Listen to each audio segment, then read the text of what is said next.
I slid into the driver's seat of my cruiser at precisely 0012. The dash clock glowed an icy green, October 14th, 2002. My breath fogged the windshield, and I cracked the heater vent to chase back the chill. I'm Officer Mark Sullivan, badge 412, Maple Ridge Police Department. Population, 1,600 and change. The call had come in just minutes earlier. Disturbance at Red Lantern Diner, half-dressed male attacking vehicles. I'd heard worse on graveyard shift, but something about the word attacking in that deserted stretch of Highway 99 felt off. My hand hovered over the radio button as I pulled out, anticipation tightening around my ribs like a vice. I clicked, Sully 1 to dispatch, responding to Red Lantern, ETA 2 minutes. Static, then the faint hiss of the dispatcher. Nobody was around to back me up until at least 10. Streetlights flickered in and out through the mist. The road was slick from earlier drizzle, and as I eased past the last cluster of pines, I thought about home. Warm bed, engine off, lights down low. But duty called. The diner's neon sign buzzed ahead, red letters half burned out, casting a pulsing glow across the deserted lot. I killed the cruiser's engine, heart thundering louder than any motor. With my flashlight in one hand and taser in the other, I slipped out onto gravel. The air tasted of damp earth and stale grease. Somewhere, a loose gutter jangled in the wind. I pressed my shoulder against the doorframe to peer inside. Booths empty, coffee cups wiped clean, the counter glinting under fluorescent tubes. No flicker of movement. Around the side, headlights revealed him. A man in ragged jeans, no shirt, pacing like a caged animal beside a battered Plymouth. His skin was pale under the lights, sweat beaded at his temples despite the chill. He jabbed at the car's hood, scraping metal with dirty nails, eyes rolling, wild, unfocused. I swallowed and called out, voice flat but firm. "Sir, Maple Ridge PD, step away from the vehicle." He froze mid-scratch, head whipping toward me. Pupils blown wide, that glassy sheen in his eyes made me think of a cornered animal. He spat something I couldn't hear, then grunted and resumed his assault on the car. Every instinct screamed to back off. I clicked my mic. Backup needed. Possible violent subject under influence. Stand by. The response crackled through my earpiece. Copy, Sully 1, ETA 10 minutes. I exhaled, frosting the collar of my jacket. In that moment, alone under that buzzing neon sign, adrenaline pumped so hard I swore I could taste it. I took a half step forward, aiming the flashlight at his chest to show my position. "Hey," I said, "step away. We're here to help." He turned fully, arms raised like he'd been challenged to a fight. He snarled, the words barely coherent. "They're coming." His voice trembled with panic and rage. I recognized the signs. This wasn't booze or meth. Years on night shift, I dealt once before with PCP-induced psychosis. The rigid posture, frantic movements, superhuman strength. My knuckles whitened around the handle of my flashlight. In training, they'd drilled into us. Verbal de-escalation first, offer help. So I steadied my voice. "All right, I need you to calm down. Sir, you're safe here. Help is coming." He paused, breathing so hard steam rose from his lips. Then he bolted, sprinting at me with an inhuman roar. My heart leaped. I fired the taser. 2 prongs sizzled through the air but missed by inches. He kept coming. I slammed into him, flashlight whirling like a baton. He brushed it aside, hands reaching for my holster. Panic flooded me. I spun, dropping to one knee, twisting my wrist so my retention holster locked tight. His fingers scraped leather, then metal. I snapped my legs out, tripping him over the car's threshold. He hit the pavement with a thunderous crack, gravel embedding in his skin. but he was up again in an instant, eyes blazing, rage renewed. The fight blurred. 1 second I was on my feet, the next flat on my back, his weight pinning me to cold stone. Every breath felt like shards of glass in my lungs. My radio lay forgotten on the hood, crackling. I lunged for it, but he swatted it away. Pain screamed in my shoulder where he'd kicked. My jacket split open, bruises already blossoming. Somewhere in the din, the diner's neon sign blinked, casting long shadows across our struggle. I fought to push him off, each shove sending agony through my bruised ribs. My world narrowed to his wild eyes and the iron taste of fear in my mouth. Just when I thought I'd be crushed, headlights carved through the fog. Back up. 2 cruisers screeched in beside us, doors flinging open. Officer Ramirez and 2 others tumbled out, voices shouting commands. The man snarled and swung a fist. 1 cop hucked a stun grenade. The flash and pop stunned us both. I seized the moment, hooking my arm under the suspects and rolling him away. Gravel bit into my palms, blood cactus pricking every knuckle. He howled as cuffs snapped onto his wrists. A paramedic unit pulled in behind, lights pulsating. I shoved myself up against the Plymouth, body shaking so hard I could barely stand. They lifted him with straps, tucking him into a gurney. His eyes locked onto mine, glowing with a feral intelligence. "They're watching," he rasped, voice thin as ice. Paramedics injected sedative. His limbs went slack. I watched until he was loaded into the ambulance, siren wailing off into the night. My legs gave out and I collapsed against the car, panting, ribs heaving. The neon sign flickered once more and died, plunging the lot into blackness. My mic crackled. "Sully 1 to dispatch. Suspect in custody, ready for transport." My voice trembled. "Copy," came the reply. "Good work." I sat there for what felt like hours, staring at the empty lot. The diner's door stood silent, windows dark. Somewhere inside, the coffee machine hissed. Wherever it was, it sounded off, like something alive. I closed my eyes, picturing that man's gaze, wild and haunted. My radio lay dead on the asphalt. And far in the distance, beyond the reach of every flashlight, I heard a single voice crackle. "Please, don't leave me here." A whisper that wasn't in my ear, but beneath my skin. The ambulance doors slid shut behind the stretcher with a pneumatic hiss that echoed through the empty lot. I pressed my shoulder into the Plymouth's hood to hoist myself up, every muscle blazing with protest. The night air had turned colder, the mist gathering like a shroud around the scene. Ramirez climbed in beside the suspect, securing straps with clinical precision as the paramedic's radio crackled instructions. I could see the man's chest rising and falling in shallow mechanical breaths. His eyes were glazed, but still flickered with that manic fire when he caught my gaze. I averted my eyes, rubbing my temples, taste of blood and gravel still pungent in my mouth. The stretcher's wheels rattled over gravel as they pushed him into the ambulance bay. Lights pulsed red and white, slicing through the fog, painting the trunk of my cruiser in dizzying patterns. I slid into the passenger seat of Ramirez's car before he even turned the engine over. "You okay?" he asked softly, voice low. The question hung in the air heavy as a coffin lid.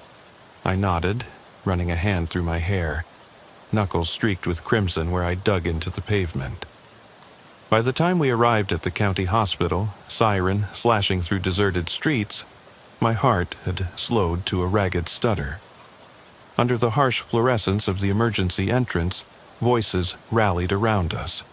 Nurses in scrubs, orderlies with wheeled carts, the endless hum of machines.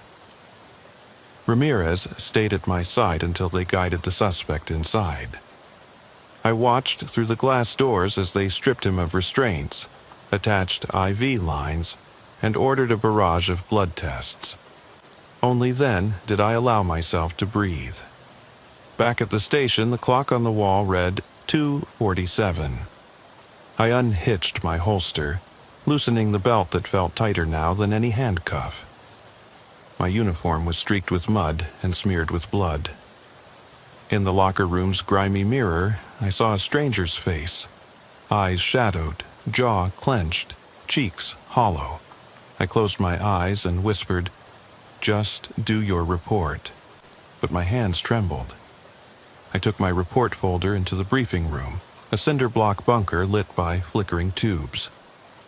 Lieutenant Watkins leaned against the podium, arms folded. "You and Ramirez handled this," he said without preamble. "Good work, but we need a full statement. Timeline, witness logs, forensic photography. I want it by noon." He paused, studying me with hooded eyes. "And Sully, take the rest of the shift off. Go home, get checked out." Home. That word felt like a lie. I stared at the exit door, every locker and bulletin board blurring into a smear of beige and gray. Instead of punching out, I walked to the evidence room. Ledgers, photos, the suspect's blood-spattered jeans locked in a plastic bag. I flipped through the snapshots. The jagged scrape on the Plymouth's hood, the deep gouges where he'd sunk fingernails into metal, the wide-angle shot of 3 cruisers forming a triangle around him like phalanx.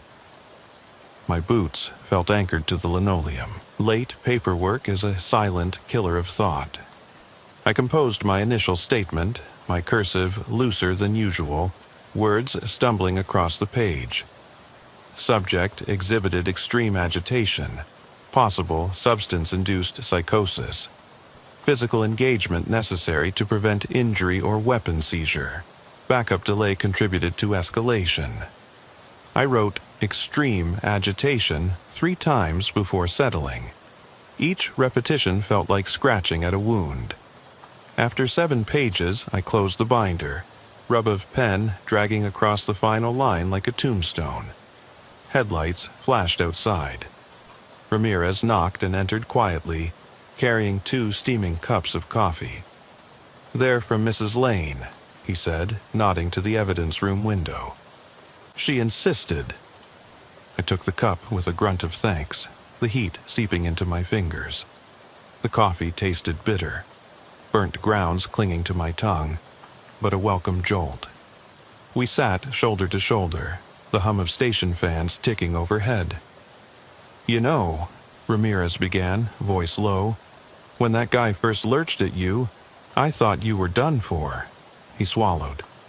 "I've never seen anything like that. I've seen fights, domestic calls, high-speed chases, but that..." He shook his head, eyes distant. He wanted that gun so bad. I stared at the mug, steam drifting past my face. "I thought I'd lose it," I admitted. The words tasted like defeat. "If he had..." "Don't finish that sentence," Ramirez said gently. "You did what you had to do." His reassurance landed like a lifeline in frigid water. Still, I felt dislodged from myself, a cog rattling loose in some unseen machine. Eventually, I trudged out into the pre-dawn chill. The station lot was silent. My cruiser sat alone, headlights dim, doors parked open. I climbed in and sat for a long time, hands on the wheel, coffee cooling in the cup holder. Dawn was fingering the sky with pale light, birds shrilling, welcome to a world that seemed indifferent to last night's violence. I thought of Mrs. Lane's diner, her silent watch over the lot. The coffee machines hiss like a living thing. Something in that place didn't add up. With trembling fingers, I dialed dispatch to ask about the suspect's lab results. Subject's blood work is inconclusive. No PCP, no narcotics detected, the dispatcher read from the report. Inconclusive. No answer to explain his behavior. I exhaled sharply, fogging the glass. "Any history on Tom Harris?" I asked. Dispatch paused. "Harris? Last name first. Thomas Harris, drifter. Local run-ins for trespassing, vagrancy, no psych history." "That's it," I said. "Thanks." The line went dead. I sat in silence, the seatbelt cutting into my chest, as if anchoring me in place. By 6:15 I was home, an apartment above the hardware store, cheap rent, cheaper heat. I flicked on the lights, undressed, and let my uniform drop in a sodden heap. The shower stung where cuts had crusted overnight. I scrubbed until the water ran clear, but the images remained. His wild eyes, the sting of his fists, the buzz of neon that smelled like death. Toweling off, I checked the door, locked twice, and still felt exposed. I brewed a cup of coffee on my own machine. No hiss, no metallic tang. I cradled the mug, traced the maple leaf emblem pressed into the ceramic. Outside, the sky shredded from black to bruised purple. Papers lay scattered on the table. My report binder, photos of the scene, a statement draft. I picked up a photo of the diner's interior. A single booth under a flickering light, jelly jars on the counter, that old machine in the corner. It gleamed, innocuous, but I remembered the hiss, the taste in the air. My phone buzzed. Message from dispatch. "Need you for follow-up interview at 10 o'clock. Lateef Watkins," I texted back, "on my way." But I didn't feel ready. I didn't know if I ever would be. My reflection in the blackened window stared back, hollow-eyed.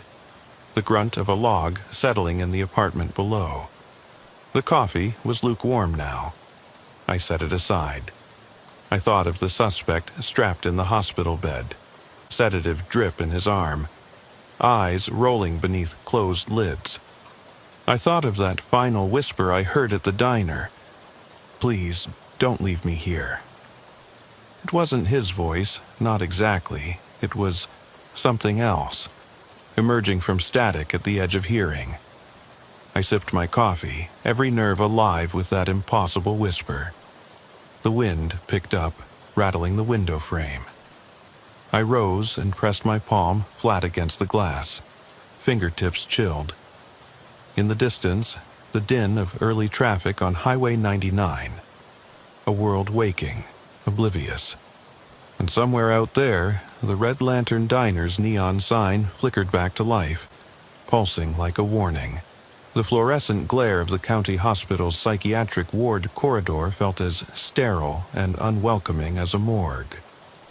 At precisely 10 a.m., Lieutenant Watkins ushered me through double doors padded with plexiglass. My uniform was freshly pressed but felt stiff, like an ill-fitting shell around my shoulders. The lieutenant paused at a windowed observation room. Behind the glass, Tom Harris lay strapped to a narrow bed, eyelids flickering behind half-open eyes. Tubes traced from his arm to a drip stand, and a pulse oximeter glowed on his fingertip. "Psych consult says he's stable enough for an interview," Watkins said, voice low. "But you need to be prepared. He's unpredictable." I swallowed. The adrenaline that had pulsed through me all night was ebbing, leaving a hollow ache. "Got it," I replied. The lieutenant nodded, then slipped away, leaving me alone in the bleak hallway. I tapped the observation room door's intercom. "Officer Sullivan, PD, requesting entry." A soft buzz. The door slid open. I stepped inside, the air smelling faintly of antiseptic and desperation. Harris's bed faced a mirrored wall. I could see my reflection beside him, dark circles under my eyes, shoulders slumped. I cleared my throat. "Mr. Harris? Thomas?" My voice sounded distant. He propped himself on one elbow, gray eyes tracking me. "Why are you here?" he rasped. His voice was thin, labored. "I'm sorry, Tom," I said quietly, pulling a folding chair toward the foot of his bed. "I need to know what happened. You were found attacking vehicles at the diner. Care to tell me why?" I kept my tone measured. In training, they said calm questions can de-escalate even the most agitated. He blinked slowly, as though waking from a dream. "They came for me," he whispered. "They brought me back." My skin prickled. "Who's they?" He shook his head, breathing ragged. "The ones who remember me." His hand twitched, fingers brushing at the sheet as if warding off an insect. I leaned forward. "Tom, you're safe here. Help is coming." His gaze flicked to the drip bag and back to me. "Help." The word trembled from his lips like a curse. I flipped open my notebook. "When did you last remember being safe?" He closed his eyes, brow furrowing. "Before the coffee." My stomach sank. "Coffee?" His eyes flew open, pupils contracting, that familiar haunted sheen returning. "Red Lantern coffee. It's changed." His voice rose, pitched with panic. "You don't know. You don't." He thrust himself upright, straps cutting into his wrists. A nurse's voice crackled through the intercom. "Officer, he's agitated. I'm going to sedate." I held up a hand. "Wait. I needed more than sedatives. Tell me what you remember." The lights overhead hummed. A silence thick enough to strangle. Then Harris leaned back, head lolled, breathing slowing. The sedative's tug was already winning. "It's wrong," he murmured. "Feels alive." His eyes closed. I watched until his breathing steadied, then rose and left the room, heart drumming an uneasy rhythm. Outside, Watkins waited. "How'd it go?" I rubbed my temple. "He thinks the coffee's different, like it's alive or something." The lieutenant's lips pressed into a line. "His blood work was clean, but his organs might still react to contaminants. Heavy metals? Pesticides. We'll send samples." He turned and walked down the hall. I trailed behind, mind spinning, alive. The diner's machine, the hiss. That final whisper. "Please, don't leave me here." By noon, I'd met the forensic team in the evidence room. Inside, beneath a harsh bulb, sat the suspicious coffee machine's water reservoir, drained and bagged, and 2 vials taken from my blood, odd particles floating like dust motes. Dr. Haley, the county toxicologist, peered through a microscope. Preliminary results show elevated levels of thallium and traces of an unknown alkaloid. Her eyes lifted. "Thallium poisoning can cause delirium, hallucinations. That alkaloid, we've never seen it. I've sent it to the state lab." I swallowed. "You mean someone intentionally laced the coffee?" Dr. Haley shrugged. "So far, these chemicals point to foul play. We need to trace the source." I left with a plastic sample container of ground coffee. Evidence tag 412-A. In my cruiser, I set the cup holder's coffee aside. The engine hummed as I punched in the diner's address. The GPS said 15 minutes. I drove past farmland waking under cold sun, tractors idle in frost-tipped fields. Maple Ridge was stirring. Kids in yellow jackets waited at bus stops. Neighbors walked dogs. None knew that at their edge, beneath neon flicker and diner charm, danger had seeped into every drip. Red Lantern signs still blinked when I arrived. "On," written backwards in hot pink. The parking lot was empty. Through the grimy windows, booths gleamed vacant. Rusted clocks above the counter showed 11:03, frozen. I drew my taser and flashlight and slipped inside, careful not to disturb evidence markers by the door. The air inside tasted stale and chemically sour. I swept my light across vinyl benches and formica tables. No crumbs, no coffee cups. But the coffee machine sat on its stainless rack, tubes and wires coiled like veins. Its drip tray glistened with dark residue. I photographed every angle, labeling each shot. Drip tray, brew switch, water inlet. Then I crouched to sniff. No metallic tang, just stale bean scent. I lifted the lid to the brew basket. Clean, empty. Beneath, a paper filter holder bore no stain. It was as if someone had scrubbed it. My breath caught. I backed away, a soft whir, the machine powering on. My flashlight beam wavered. No outlet was live.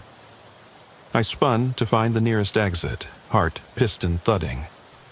The sound grew, a mechanical hiss like steam hammering through pipes.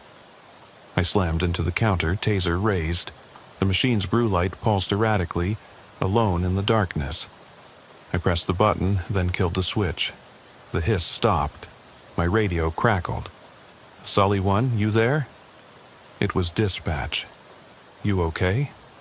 I cleared my throat. "Yeah, I'm fine. Just a routine follow-up." My voice trembled. I gathered my evidence bag and fled the diner, lights cutting a tunnel through the fog-laced lot. At the cruiser, I wiped sweat from my collar. The machine's hiss echoed in my skull. Back at headquarters, I spilled the ground coffee sample onto a sterilized tray. Dr. Haley's notes detailed thallium's acute toxicity. Symptoms could mimic psychosis. But the unknown alkaloid, no one had data. Whoever had mixed this cocktail knew what they were doing, and only one place provided coffee here. Red Lantern. I traced the machine's maintenance records. Bought new in 1998. Serviced 6 months ago by J&R Appliance Repair. I called their number. A jittery voice answered. "J&R, may I help you?" My mind blanked. "I'm Officer Sullivan. We're investigating contamination at the Red Lantern Diner. Your company serviced the coffee machine 6 months back. Who was the tech?" The line went silent. Then, I don't recall names. "We rotate staff, but nothing unusual. Just routine cleaning," I pressed. "Any signs of tampering? Replacement parts?" Long pause. "Number we replaced a gasket, standard part." I hung up, number in my call log, routine, standard. Everything so impeccably normal. By late afternoon, I'd compiled a spreadsheet of possible suspects. Diner employees, maintenance techs, local chemists, but nothing jumped out. Meanwhile, my own symptoms flared. Tremor in my left hand, dull ache behind my eyes. I snapped off a quick scene photograph, hoping I wasn't overreacting. But I knew better. Thallium poisoning can build slowly. My phone buzzed. A text from Mrs. Lane, the diner's cook. "Officer Sullivan, just checking in. I heard you were asking about the machine. Let me know if I can help." I stared at her words. Should I respond? Every instinct screamed caution. Instead, I tucked the phone in my pocket and drove home, crossing the old iron bridge where water ran black beneath. The road was deserted. Every curve and tree line felt alive with watchful eyes. At home, I called my wife, Emily. Her cheery voice broke through my tension. I lied about paperwork, said I'd be late. She teased me about coffee date at dawn. I forced a laugh. "Sure, sweetheart," I said. "Coffee at 6.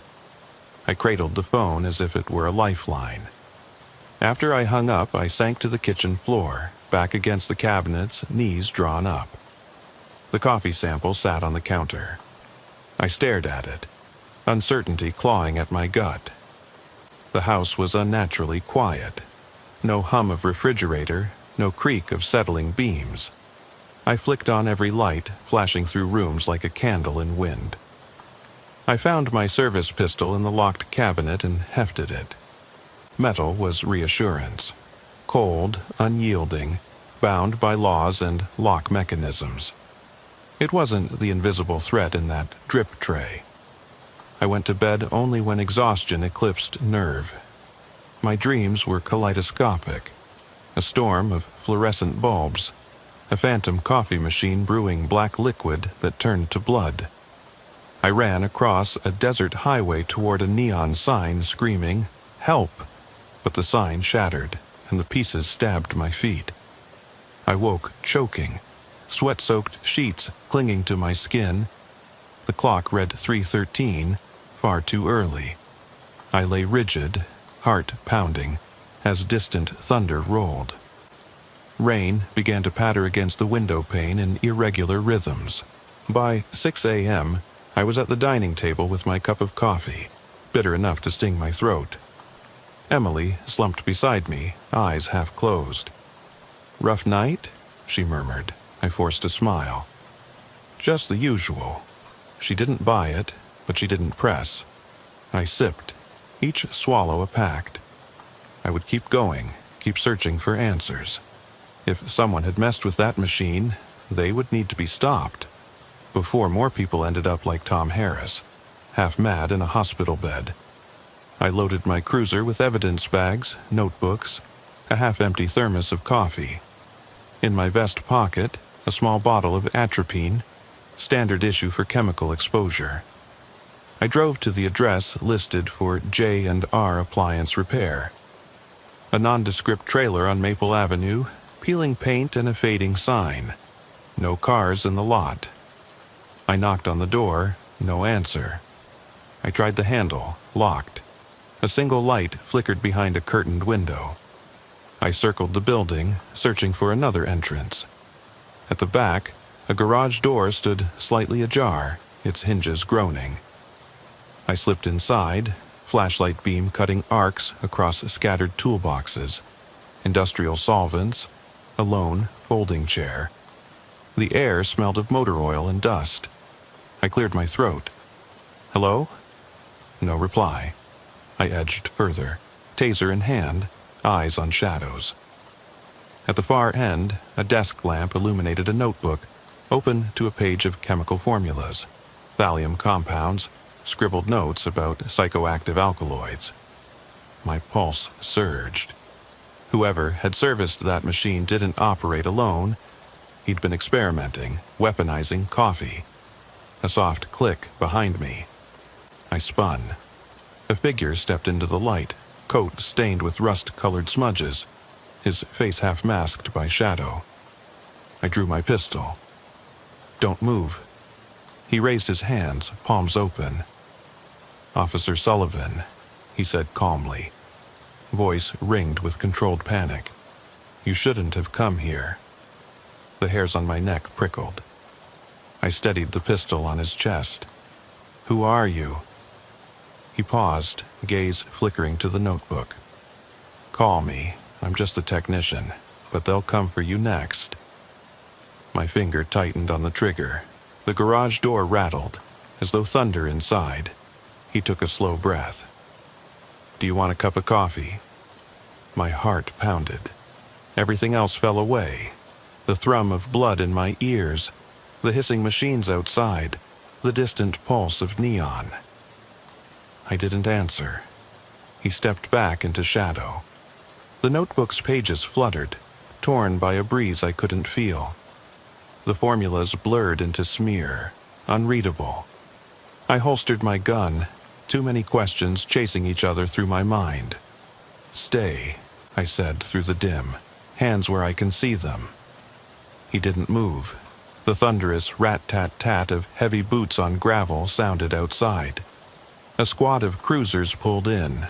Ramirez, Watkins, and an evidence team, faces set with grim purpose. I exhaled, pulse uneven. The technician raised his chin as if in invitation or defiance. It was impossible to tell which. Lightning flickered through a high window, illuminating dripping pesticide sprayers mounted on the walls. The machines for mixing fancy coffee now looked like alchemical tools of a madman. The rain lashed the door, thunder booming like a gavel. And in that charged silence, I realized that once you step off the beaten path, once you draw breath near the edge of knowing, there is no turning back. The world shifts under your feet, coffee machines hiss, shadows breathe, and ordinary nights become death traps. I swallowed, mind racing. Who was the true predator? Tom Harris, delirious over hot drip brew, or the person standing in the dark waiting to finish what they started? I holstered my pistol as Lieutenant Watkins and Officer Ramirez closed the distance on the technician. their cuffs snapping tight around his wrists before he could protest.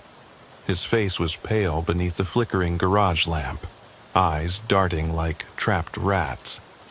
I stayed back a step, heart pounding, flashlight beam dancing across his shoulders where rust-colored smudges stained his coat.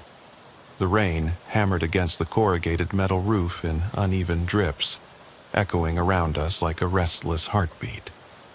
Watkins read him his rights with clipped precision while Ramirez rifled the desk, securing the notebook of chemical formulas and a half-empty container of commercial coffee grounds.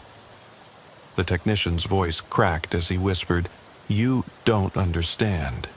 It wasn't supposed to end like this."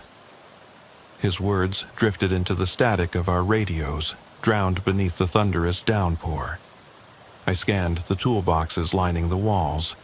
Sprayers, solvent cans, a solitary gas mask hanging like a grim sentinel. Every surface was coated in a film of motor oil and dust.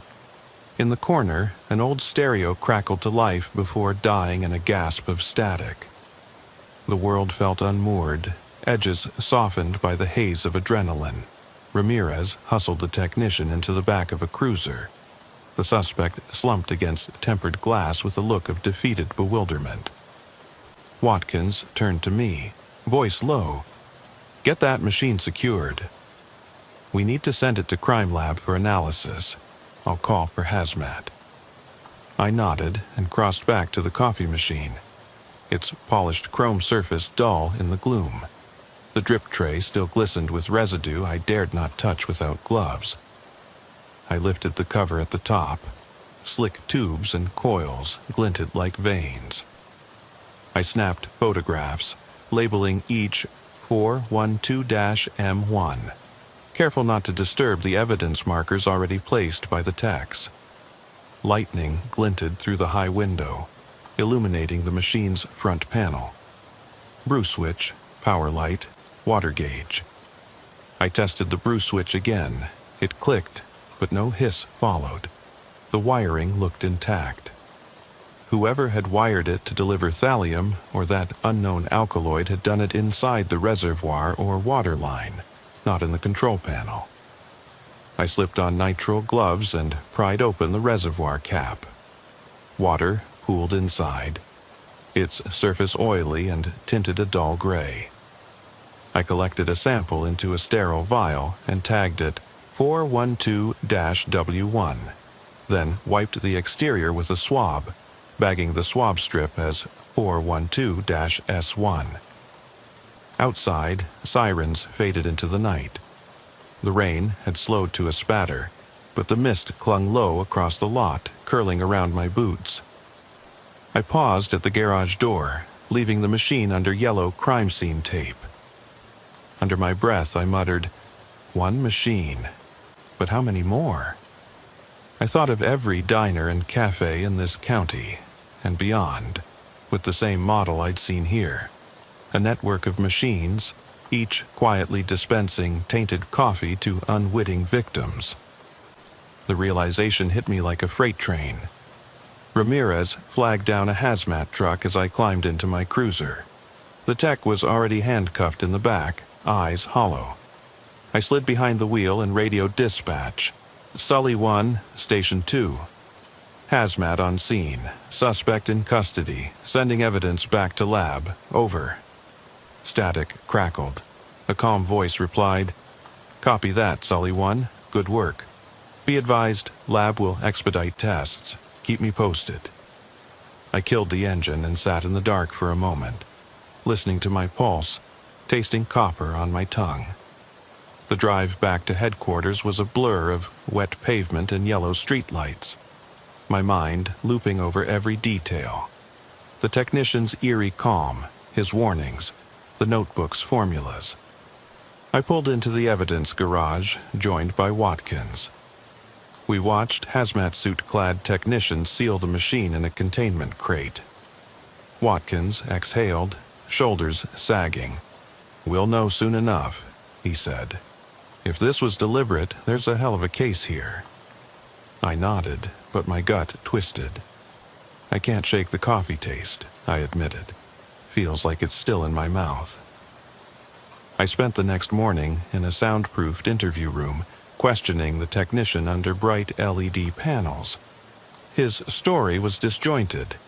He'd been contracted by an outside party to install an additive system, paid well, too well, to retrofit machines across town. He named no names, spoke only of they, those who wanted control, disciplined the lazy, delivered judgment by poison. His gaze was intense, cynical, as if he sat behind a curtain watching me react. Every denial and evasion only deepened my suspicion. This was bigger than Maple Ridge. By afternoon, I returned to Mrs. Lane's diner, determined to find anything she'd overlooked. She met me at the door in her flour-speckled apron, hands pressed against the counter like she braced for impact. Her eyes were red-rimmed, but wary. "Detective Sullivan," she said quietly. "Coffee?" She gestured to a fresh pot. I hesitated, hand hovering over my taser strapped at my hip. "Milk and sugar," I replied, voice clipped. She poured, careful hands shaking slightly. The steam rose in soft whirls and the smell was familiar, not metallic, but rich, sweet, almost comforting. I lifted the mug with gloved hand and inhaled. No chemical undercurrent, just warm roast. I took a cautious sip. It was exactly like any diner coffee I'd ever tasted, uncomplicated. My shoulders sagged. "It tastes fine," I murmured. Mrs. Lane watched me, expression unreadable. "We got a new supplier a month ago," she said. "Local roaster. You can meet them if it helps." I nodded, setting the mug down. "Thank you." Back in the cruiser with that sample, I realized how eager I was to believe the contamination ended at the machine in the garage. But science doesn't bend to wishful thinking. I drove the last sample to the lab myself, heartbeat keyed to the drip of each raindrop off the roof. The chemist greeted me with a nod, took the grounds, and closed the door. That evening, alone at home, I tried to sleep but found myself staring at the ceiling. The notebook's formulas spilled behind my eyelids, thallium sulfate, atropine antagonists, an unidentified alkaloid-coated X17. I rolled onto my side, blanket tangled around my legs. The clock read 1:37 a.m. I forced myself up, brewed a cup of coffee in my kitchen, my own, untainted machine, then brought it back to bed, wrapping the mug in my hands. The warmth soothed me, but every sip reminded me how close I'd come. My phone buzzed on the nightstand, an email from the state lab. My eyes stung as I flipped on the lamp. Lab reference number S412. Alkaloid X17 identified as derivative of ergotamine, potent neurotoxin. Combined with thallium, produces progressive psychosis and motor hyperactivity. LD50 threshold approximated at 0.02 milligrams per kilogram. Detected in hair follicles of 2 additional individuals from Ridgeview Diner. My breath caught. Ergotamine, a fungus that grows on rye bread, historically linked to mass poisonings and hallucinations. 2 more victims. Ridgeview Diner, sister to Red Lantern in design, same model coffee machines. The network was real. The poisoners had reached further than I feared. In that moment, I realized the scale of what we faced. Not a lone madman, but a calculated operation. Targeted, methodical, terrifying. I sank to my knees, coffee splashing onto the carpet. The mug shattered, ceramic fragments and dark liquid pooling beneath me. My head throbbed, vision swimming. The last thing I remember before darkness claimed me was the echo of that hissing machine. The drip of contaminated coffee tracing a path through my life. They found me in the morning, cold, delirious, eyes fluttering beneath shut lids. My wife called 911. They arrived with paramedics who reversed the poisoning with atropine and chelation therapy. In the hospital, I kept drifting in and out, a haze of alarms and fluorescent strips overhead. Watkins and Ramirez visited, grave-eyed behind plexiglass. The technician was in custody, awaiting trial, but his masterminds remained ghosts in the system. When I finally sat up in bed, tubes in my arms and monitors beeping at my fingertips, I realized how fragile reality could be. Ordinary coffee could kill. Machines humming in lonely diners could become instruments of horror. And the people behind it, the ones who met in secret to calibrate dosages and engineer psychosis, walk free, hidden in plain sight. I stared out the window at the hospital's neon cross bleeding into the dark sky. The electric hum reminded me of the diner's sign, and of that final whisper, "They're watching." My reflection looked back at me, hollow-eyed. Was I still under the influence? Or had I woken from a nightmare that would never truly end? The nurse adjusted my IVs and asked if I wanted water or more coffee. I met her gaze. "Black," I said softly, leaning forward. My voice was raspy but steady. She hesitated, then nodded and left. As I waited, every drip of the saline bag echoed like a time bomb ticking in my veins. My phone lay on the bedside table, untouched messages from Ridgeview, from dispatch, from friends asking how I was. I reached for it, thumb hovering over the new voicemail. And somewhere beyond the glass and steel, coffee machines clicked on and off in empty diners, dispensing hope and terror in equal measure. The question hung in the sterile air like a challenge. If the poison could hide in the simplest cup of coffee, who could you trust with your next sip? I woke to the sound of monitors beeping in rhythm with my pulse, sunlight slanting through the blinds in uneven bands. My throat was raw, voice gone hoarse from weeks of coughing up the poison's wake. I lay still for a moment, listening to the quiet hum of hospital life beyond my door. Footsteps in the hallway, distant fragments of conversation, the clink of metal trolleys. My fourth line tethered me to this sterile bed, but every inch of my skin felt electric, as if memories of that first night had etched themselves into my nervous system. When the nurse came in at shift change, I asked for black coffee. She hesitated, then nodded and left. I closed my eyes against the memory of that hissing machine. Hours later, she returned with a disposable cup from the hospital cafeteria. I cradled it between trembling hands, inhaling the familiar aroma, a halo of warmth in my palms. Only when I was certain it was safe did I sip. Bitter, dull, perfectly ordinary. Lieutenant Watkins visited that morning, his face stubble rough and eyes heavy. He pulled up a chair. "We got a few more leads," he said quietly. The state lab traced the alkaloid's precursor to a research facility in Seattle. Someone ordered small batches of ergotamine compounds under an alias. He slid a printout across the bedside table. Shipping logs, partial addresses, code names.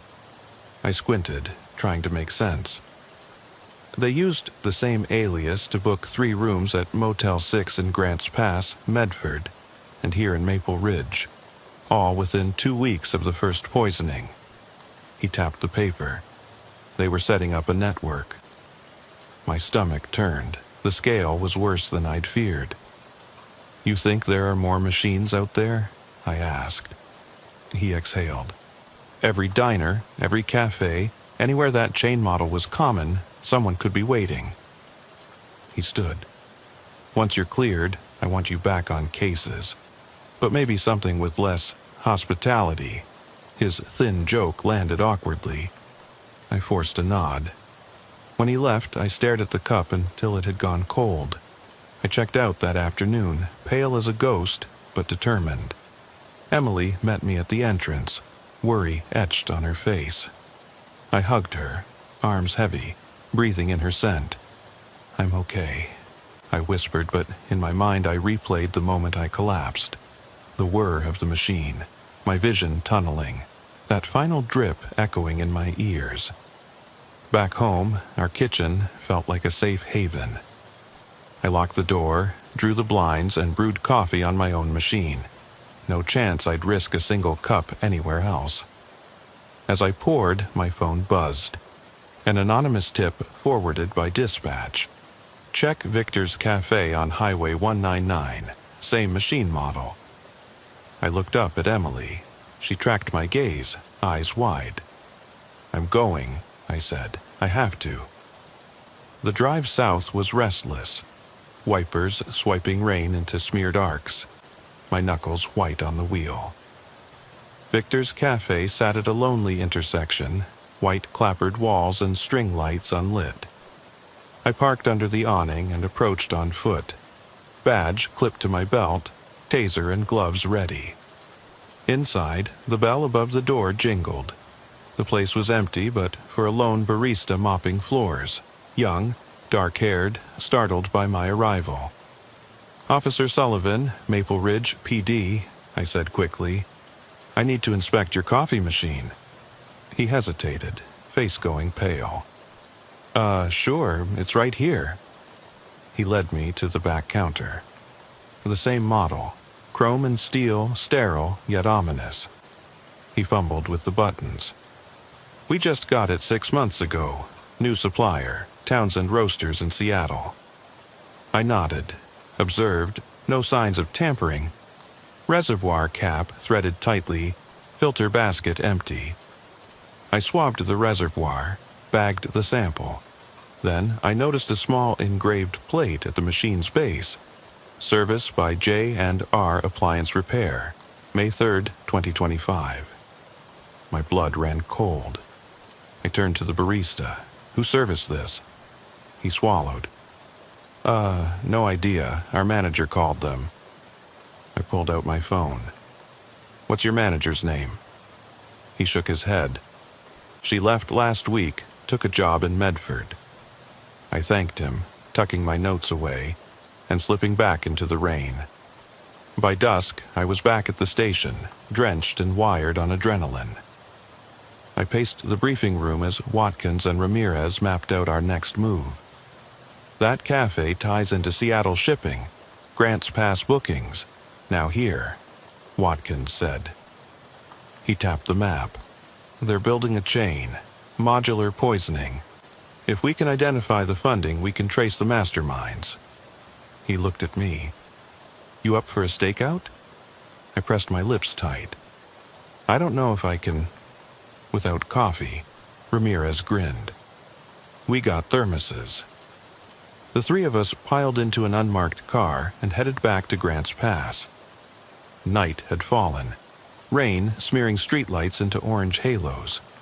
We parked across from the Grants Pass Inn, the third motel on the aliases list. The neon sign flickered in the mist. Vacancy. Below, it sat a small cafe, windows taped, sign reading Innergrind Coffees. A single light glowed inside. We waited in silence for hours. My senses sharpened. Every footstep, car door click, drip of water from the eaves.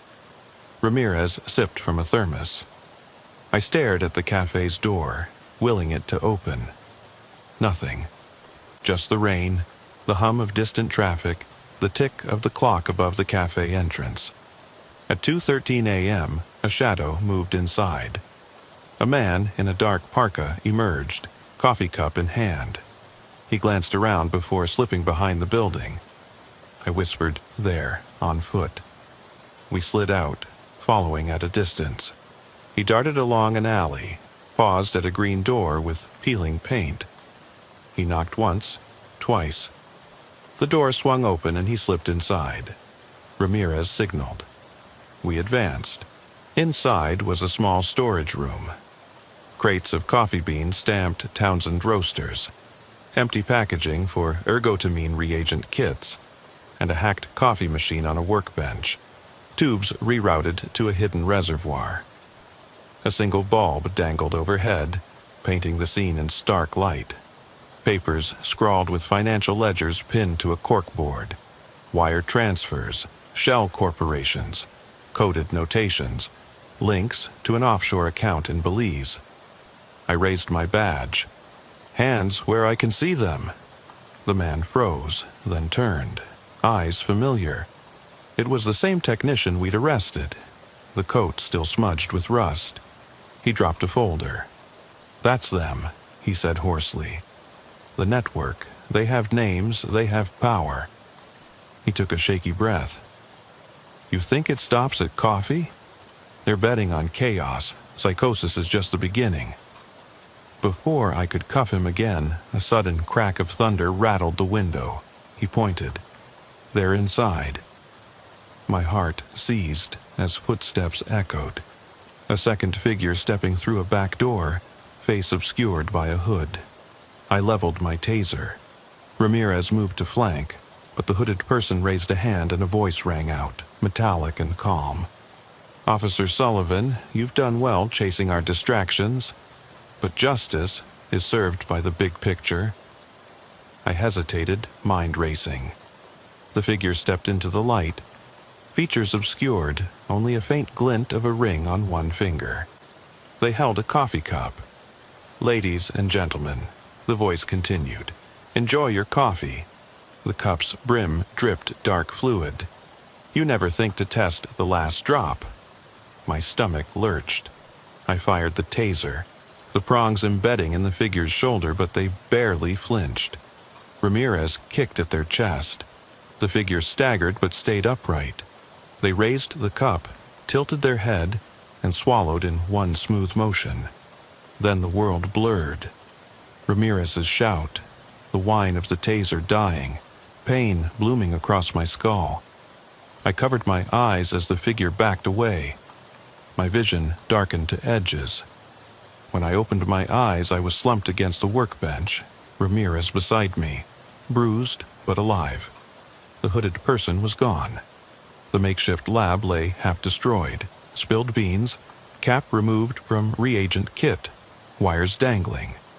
The technician lay prone, blood pooling beneath him. The folder lay open, pages of names, local officials, business owners, even a few police officers.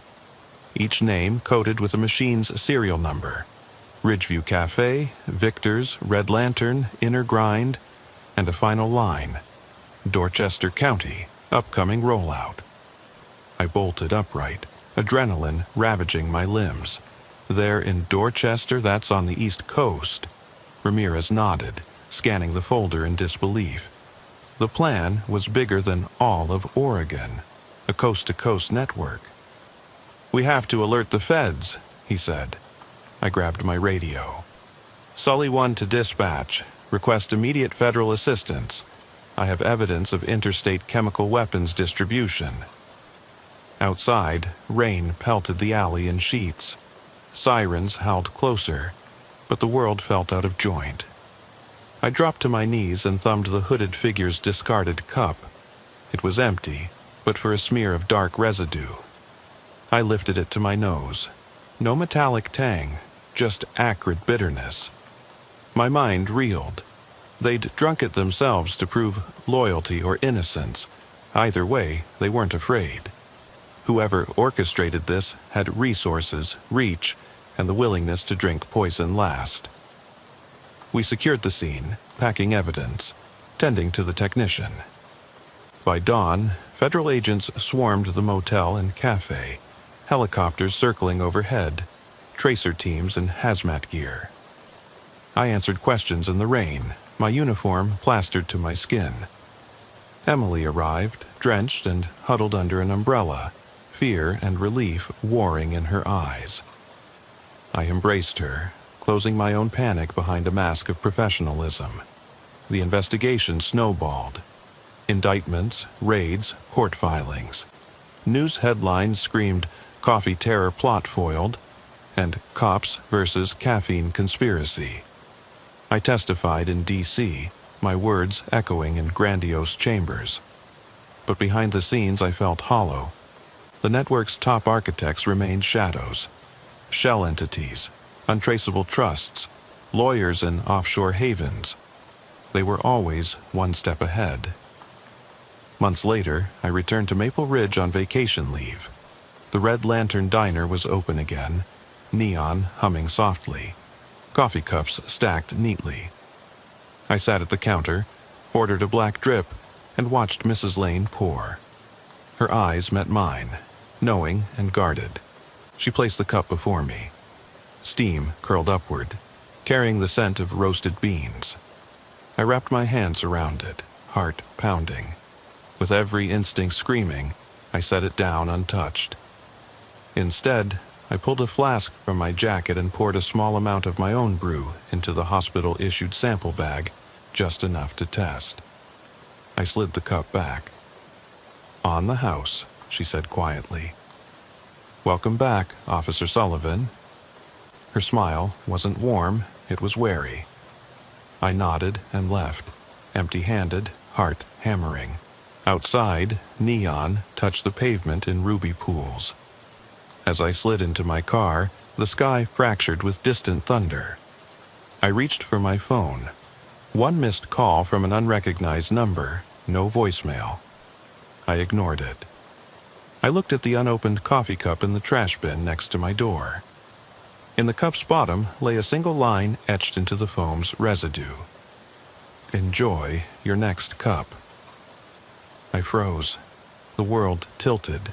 Questions cascaded. How many cups had I drunk untouched? Who else had sipped poison believing it safe? And as the diner's neon sign pulsed behind me, I realized that in this war of hisses and brews, there was no safe haven. Only one question remained. When your morning coffee tastes perfectly ordinary, will you dare to trust it? I flipped the first page of my notebook and cleared my throat into the dash-mounted recorder. Detective Laura Hayes, July 6th, 2018, 00:45 hours. My boots scuffed against the asphalt in the parking lot of the Maplewood precinct as I settled into the driver's seat. The night shift, what we call the graveyard shift, had always felt like a different world. Street lamps cast brittle pools of yellow light, and every shuddering tree limb sounded like footsteps.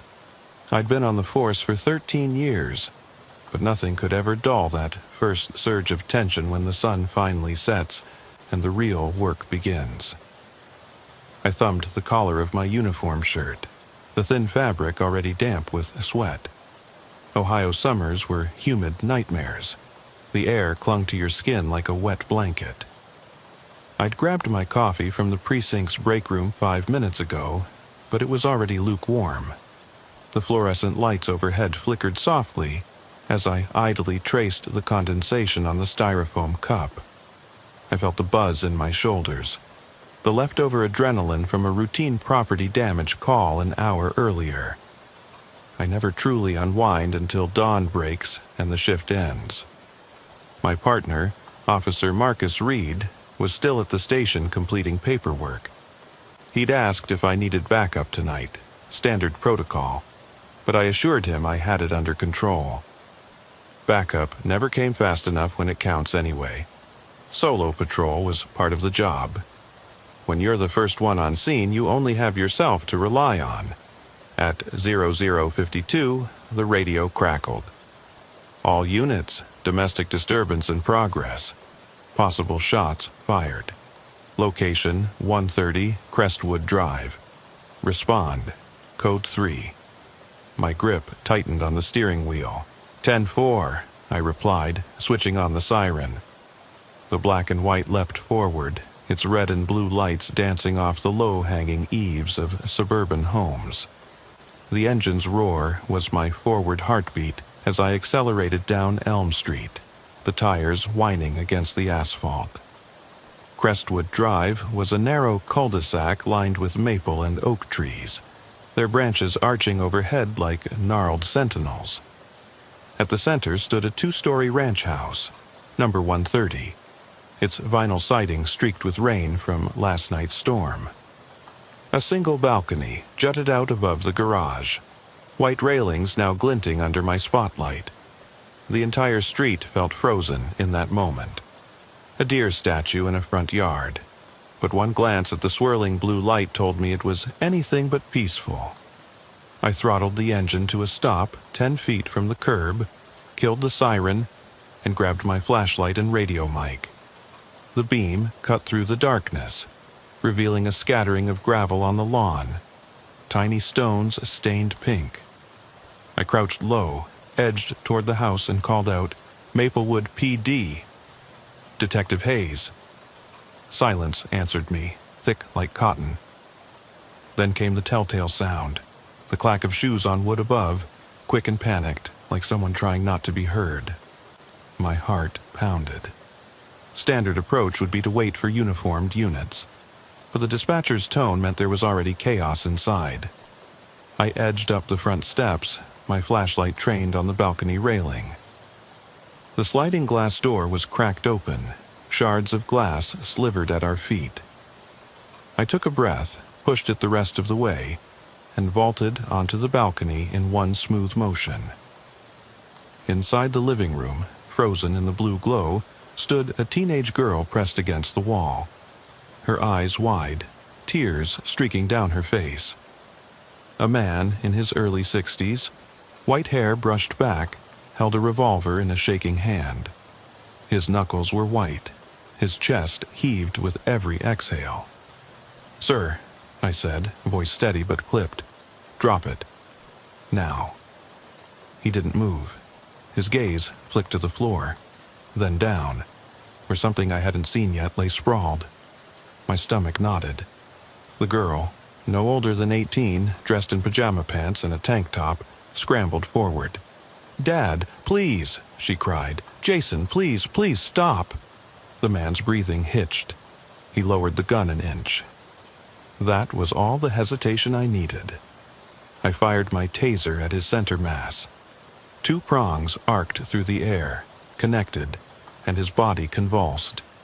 The revolver slipped from his grasp and clattered against the tile.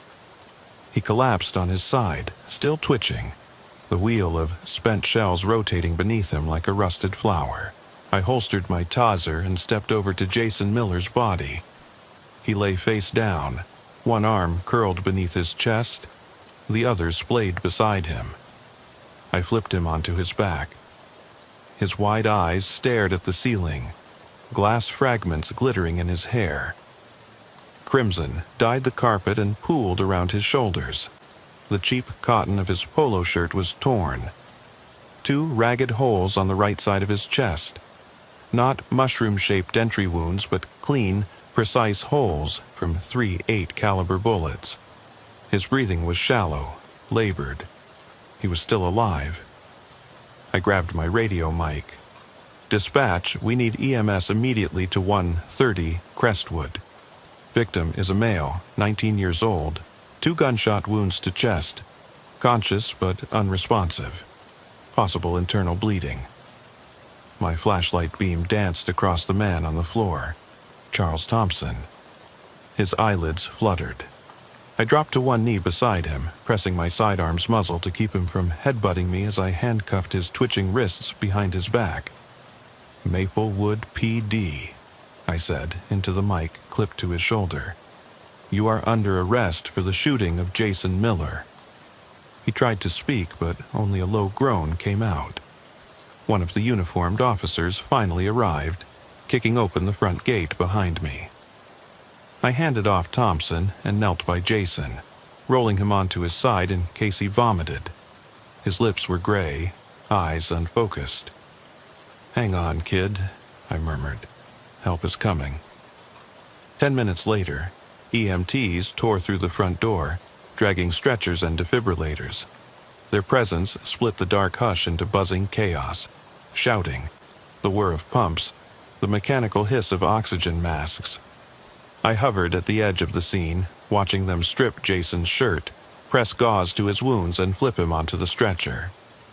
Each motion was professional, urgent, but I felt it in my bones. We were too late. As they wheeled him past me, I caught glimpses of his face, a boy's face with hopes and fears, and mornings yet to come. He didn't look back, eyes glazed. I followed the gurney down the steps, past a sobbing Emily, clinging to the frame of the sliding door. The dump truck roar of the ambulance engine momentarily drowned out her cries as she sprinted to Jason's side. Inside the ambulance, the EMT performing chest compressions gave me a quick look. "He's bleeding out, Detective," she said, her voice cold with regret. I had the same knot in my throat, but I couldn't let it show. "Continue CPR," I barked. "Pump harder." For 5 minutes, we fought for his life. I watched each compression, each shot of epinephrine. I counted time by the flat lines on the monitor. But at 1:22 hours, the machine went silent. No pulse. I slipped on gloves and felt for carotid, and found nothing. I stood, the fluorescent lights inside the ambulance blurring as tears welled in my eyes. I turned away so Emily wouldn't see me. Outside, Officer Reed placed a hand on my shoulder. "I'm sorry, Laura." He wasn't just saying it, he meant it. I slipped back into the house alone, the once cozy ranch bathed in police lights. The revolver lay abandoned on the balcony floor. I picked it up, inspected the cylinder, 6 spent casings, 6 shots fired into a kid who'd been pleading for his life 15 seconds ago. I set the weapon down on the coffee table and exhaled, tasting blood and dust in my mouth. Then I pulled out my notebook and clicked record again. What started as a simple mistake became something much darker, I said, voice hoarse. "Stay with me." I pocketed the recorder, stood up, and looked out the sliding glass door at the sprinklers still running from earlier that night. Tiny beads of water caught the red and blue lights like falling tears. I knew what I'd done next would haunt me for the rest of my days. I just didn't know exactly how yet. I climbed into the back of the coroner's transport as they wheeled Jason's stretcher past me, the doors sliding shut with a pneumatic sigh. The white van sat idling, its interior bathed in that antiseptic glow you only find in hospital corridors. I leaned forward, my chest tight, and pressed a gloved palm against the cool steel wall. Outside, the night was an echo chamber of distant sirens and insect hymns. Somewhere in that darkness, Emily was still screaming. By 2:15, I was back at the precinct, the fluorescent lights practically burning my retinas as I stamped through the crime scene log, adding Thompson, Charles, charged with manslaughter next to the time. My hands trembled enough that the ink smudged. I cleaned my glasses on my sleeve and forced the smear into compliance. Protocol demanded I interview every witness, collect every scrap of evidence. But all I could think of was that boy's face, half gone, his mouth agape as if still crying out. I told myself repeatedly, "This is my job, this is procedure." Yet I felt detached, as though watching someone else's life on a broken monitor. I paged through my notebook. The scribbled timeline marched on. 00:45, dispatched, 00:52, arrival, 103, shots fired, 10:22, pronouncement, 10:45, suspect in custody. Next, I needed Emily's statement. I found her in the interview room, legs tucked beneath her on a plastic chair, knees stained with grass. Her red-rimmed eyes fixed on the floor tile. A thin hoodie hung off her shoulders like a shroud. "Emily," I began softly, pulling up a second chair, my tone as gentle as I could manage. "I know this is hard, but I need you to tell me everything you remember, step by step." She lifted her head. Her face was pale, eyes luminous with fresh tears. He said he loved me," she whispered. "He thought it would be romantic. He called me earlier, said, 'Wait by the balcony.' And I thought he was kidding." Her voice cracked. "Then I heard the creak. I saw his silhouette. I saw Dad. He wasn't always like that. He used to tuck me in, read me stories. But then he lost Mom, and I guess he got worse." I nodded, pen hovering. "When you saw your dad with the gun, What did he say? She hesitated, swallowing. He called him an intruder. He yelled, "Get out!" Then the first shot. Jason fell and I screamed. I screamed so loud my throat burned. Dad didn't hesitate. He reloaded. He shot 6 more times. I tried to stop him, but he shoved me back inside. She shook her head, as if the motion could wipe away the image. I couldn't believe it. I couldn't believe Dad could do that. I jotted notes. The 6 more times was the key. Overkill. "Thank you," I said quietly. "One more thing. Did you see your dad's expression?" Emily's lip trembled. He looked calm, like he was finishing a job, no remorse. "Okay." I closed my notebook and covered it with both hands. "You did great. We'll get you home soon." I escorted her to the family room, where an officer offered her bottled water and a blanket. In the hallway, I paused and inhaled deeply. I could still taste the copper of Jason's blood. The scent clung to my uniform. I rubbed at the collar until sweat blurred the fabric. By 3:30, the crime lab technicians were gone. The forensics van departed under strobe lights. I walked the perimeter one last time. The shattered glass still glinted. The porch railing bore a fresh scuff. The grass, trampled into the shape of a boy's final landing, was matted and damp. I collected one of the spent casings near the balcony's edge, an empty shell marked .38 SPL, and tucked it into an evidence bag. It would join the other 5 from the second volley. Our ballistic expert would compare rifling marks later, but Charles Thompson's thumbprint was already on the trigger. When I finally cleared the scene at 4:05, dawn's first gray tinge was creeping into the east. The cicadas had fallen silent, replaced by the low hum of traffic engines starting for the morning commute. I shook my head, trying to dislodge the ghosts that clung. My partner Marcus was leaning against my cruiser, sipping cold coffee from a styrofoam cup. "You okay?" he asked, voice tight. I exhaled. "That kid didn't deserve that." Marcus nodded. "I know." He keyed his radio. "Dispatch, 10 to 8, Hayes 10 to 8. I felt my own knuckles whiten as I gripped the mic. The radio crackled. "Copy that, detective." We drove back to the station in silence. The sunrise was a pale witness to our exhaustion. I clocked out of the night shift report without glossing over anything. Witness testimony, shell casings, suspect behavior. I added my own observations about Emily's trauma, the suspect's cold demeanor, my personal reaction. Supervisors would review it at 8 a.m. I didn't want to think about it yet. Home felt impossibly distant. My apartment was a single-bedroom unit above an old Greek diner off Main Street. The neon sign below, Gigi's Diner, open 24 hours, buzzed like a broken warning. I pushed open the door, and the smell of cinnamon rolls and stale coffee hit me all at once. I paused in the entryway, suitcase in hand, and imagined Jason's body crumpled in the gravel, a stark contrast to the sweet diner aroma. I dimmed the overhead light and flicked on the kettle. Tea, I figured, would soothe my rattled nerves.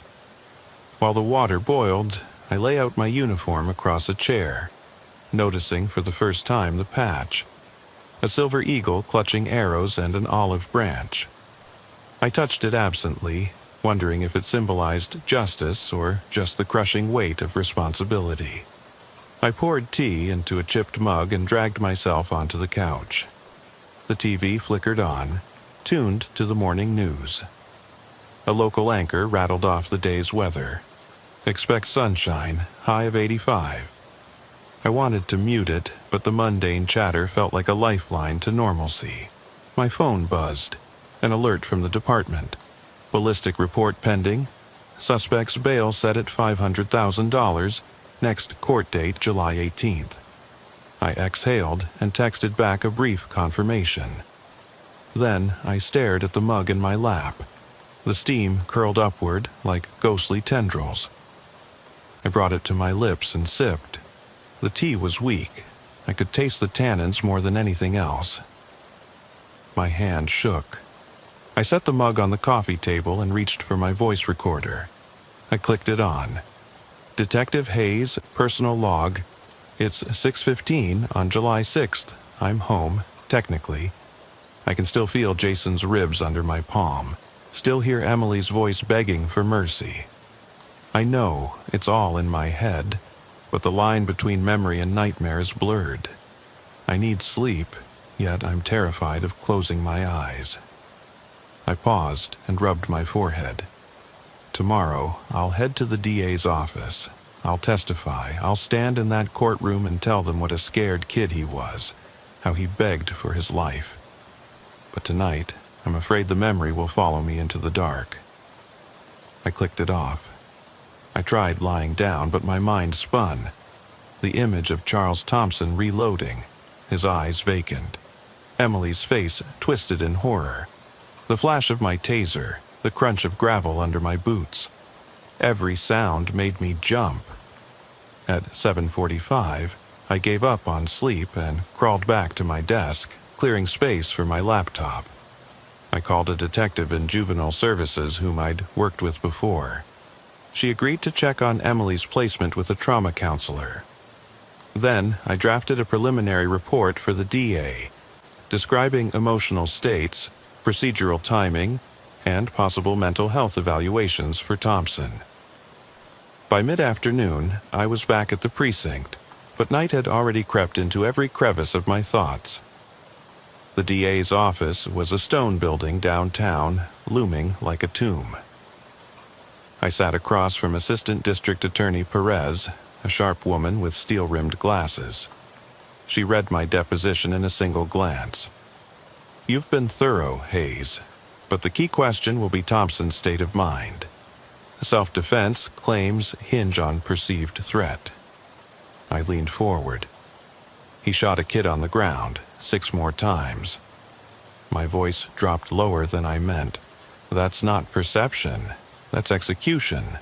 Perez nodded, tapping her pen. "Agreed. I'll file for aggravated manslaughter, possibly second-degree murder. We'll see how the psychiatric evaluation goes." She gave me a small, tight smile. "Thank you." I left her office feeling hollow. The courtroom felt like a distant battlefield I'd soon have to face. Outside, a pigeon cooed from a windowsill. It ruffled its feathers and hopped away. I wanted to be that pigeon, insulated from human violence. Back in my cruiser, I sat unmoving, fists clenched on the steering wheel. The engine ticked as it cooled. I thought about my recorder, the one I kept for these sessions. I sometimes wondered if, years from now, I'd be able to listen to these tapes without wincing, or if I'd be too ashamed of how broken my voice sounds. I drove home in the lengthening dusk, windows down. The air smelled of cut grass and late summer blooms. A child's bicycle lay abandoned on a lawn, its chrome handlebars gleaming. I willed myself not to look at the seat. No helmet, no child. I swallowed hard and focused on the road ahead.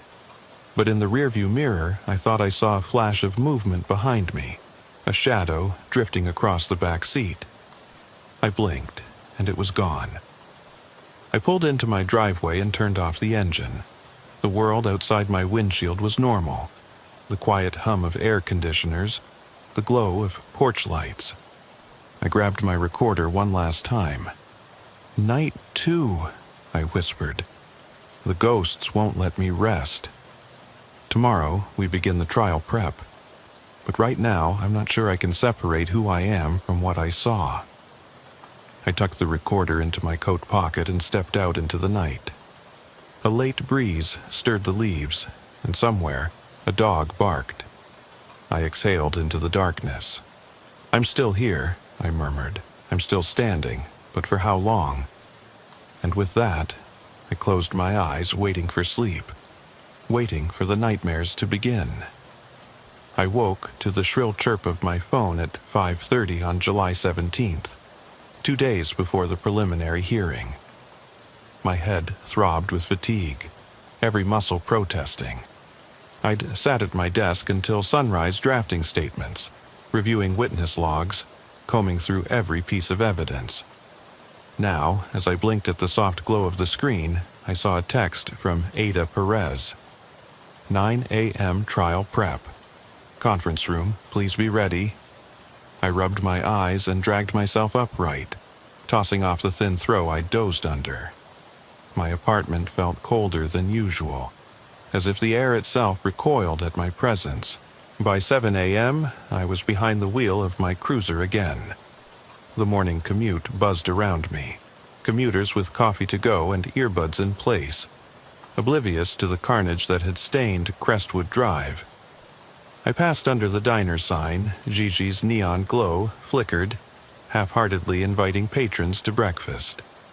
I thought of Emily Thompson, now in therapy, and Jason Miller, forever silenced. I exhaled a shaky breath. At the station, I found Marcus already pacing outside the conference room. His uniform was crisp, but his eyes were bloodshot. "You okay?" he asked, a voice soft. I nodded, though inside I felt hollow. As ready as I'll ever be. Inside, Ada Perez waited with 2 attorneys from Thompson's defense team. The table was strewn with notebooks, printed ballistics reports, and an array of coffee cups, some full, some abandoned. Perez gave me a curt nod. "Detective Hayes, thanks for coming. We'll run through direct examination, cross-examination, and potential evidentiary objections. Are you good on the timeline?" I flipped open my notebook to the printed timeline I'd painstakingly compiled.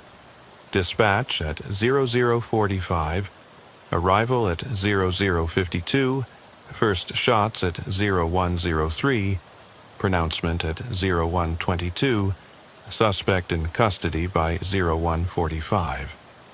The defense attorney, a lean man with a tweed jacket and wire-rimmed glasses, leaned forward.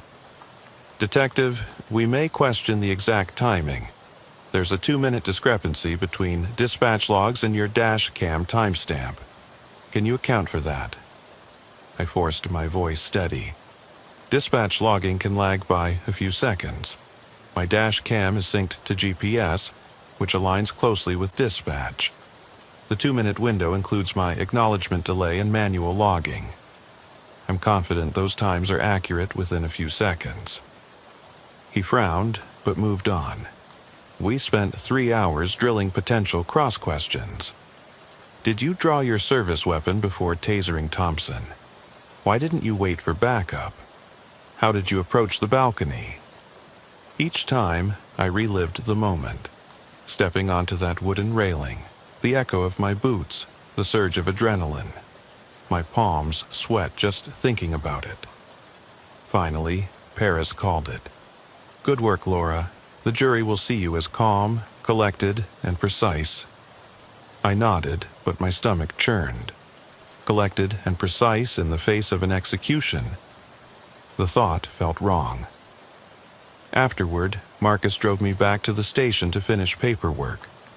I watched the suburban landscape slide by, manicured lawns, boarded-up mailboxes, children's bicycles left in driveways. It all seemed so innocuous, until you imagine a bullet hole where the wood splintered. At my locker, I changed into plain clothes. I needed to visit the scene before the trial. Photographing the balcony in daylight might reveal details we'd missed. By 1300 hours, I was back at 130 Crestwood Drive. Yellow crime scene tape had been removed, but faint outlines in the grass marked where officers had stood. The balcony railing showed a small gouge in the paint, likely from Jason's boot. I crouched and pressed my gloved finger to the splintered groove. Under afternoon sun, the edges were sharper, more jagged than I remembered. Wood fibers jutted out like splinters from a broken bone. I walked inside, careful not to disturb the still-stained carpet, now covered by a temporary mat laid by the Thompson family's cleaning crew. I snapped photos of the sliding glass door frame, glass fragments still stuck in the track. The doorknob housing had a smear of dried blood. I squeezed a cotton swab in my kit to collect a sample. These small details might prove how far Thompson leaned out when firing the second volley. Then I stepped back onto the balcony. I closed my eyes and inhaled the warm air, tasting sun-baked vinyl and the faint scent of lavender from a potted plant in the corner. I could almost hear the ghostly echo of gunfire, a distant hammering in my skull. I shivered, then exhaled and opened my eyes, focusing on the horizon. A mail carrier ambled down the street, oblivious to the remnants of tragedy beneath her feet. It felt surreal. Back in my cruiser, I drove to the county morgue. The coroner's office had kept Jason's body for an independent review at the DA's request. I needed to confirm the precise angle of entry wounds. In the sterile hallway, I found Dr. Singh, who'd conducted the autopsy. He beckoned me into the examination room. Jason's body lay on the autopsy table, covered by a sheet up to his mid-chest. Dr. Singh lifted the sheet carefully. The wounds were gruesome. 2 clean, parallel tracks angled slightly downward. He marked the entry and exit points, comparing them to diagrams. Detective, these trajectories suggest the shooter was leaning over the balcony railing, firing into a prone subject. The second set of wounds were administered within seconds of the first, based on hemorrhaging patterns. I traced the lines with my gaze. That aligns with my observation of Thompson's position. Dr. Singh nodded. It also suggests minimal hesitation. He didn't hesitate to press the trigger again and again. The words hit me like a hammer. "Yes," I whispered, "execution." I thanked him and left, my stomach twisting. By the time I returned home that evening, the sun had dipped low. I cracked the window to let in the cool air, but I couldn't shake the feeling of being watched. On my desk lay the conference room's printed photographs. The balcony, the shell casings, the autopsy diagrams. I sorted them into evidence folders, labeling each carefully. My hands finally steadied. Organization felt like armor against the chaos in my mind. At 2100 hours, I forced myself to eat. A frozen meal, lasagna, undercooked at the edges, felt like cardboard in my mouth. I drank water instead of tea. I couldn't handle any more caffeine. I flipped through the station's policy manual, rereading the section on use of force. It clearly states that once the threat is neutralized, additional shots constitute excessive force. Yet, defense would argue Thompson perceived ongoing threat. How do you prove a prone, helpless boy wasn't dangerous? I closed the manual and rubbed my temples. I slipped into bed at midnight, the roar of air conditioning humming like a distant thunder. My eyes closed, but sleep eluded me. Instead, I lay listening. The tick of my clock, the hum of streetlights, the faint thump of wind against the window pane. At 2:17, I sat up with a start. Footsteps, quiet but deliberate, paused at my door. I flicked on the lamp. The room was empty, my heart hammered. Just the house settling, I told myself. Yet the sound lingered in my ears, a reminder that even solitude could betray you. The next morning brought more interviews. I deposed the first responding officers, capturing their recollections. Thompson's demeanor, Emily's screams, the timing of the taser deployment. Each account fit the narrative, until I spoke with Officer Franklin, who hesitated when asked about the second volley. "Detective," he said, "get away," then fired again. I can't explain his calm. It was like he was methodical. I noted every word, sensing how crucial that adjective, methodical, would be in court. By mid-afternoon, I was exhausted to my bones. I stepped outside for air. The sky was a washed-out gray. A school bus crawled past on Crestwood Drive, children chattering inside, none aware of the horrors that occurred on that street. My radio crackled to life. "Detective Hayes, your presence requested in records." I clicked it off, swallowed my frustration, and headed back. In records, I found a stack of background files on Charles Thompson. His military service 20 years earlier, discharge under honorable conditions, then the death of his wife in a car accident 4 years ago.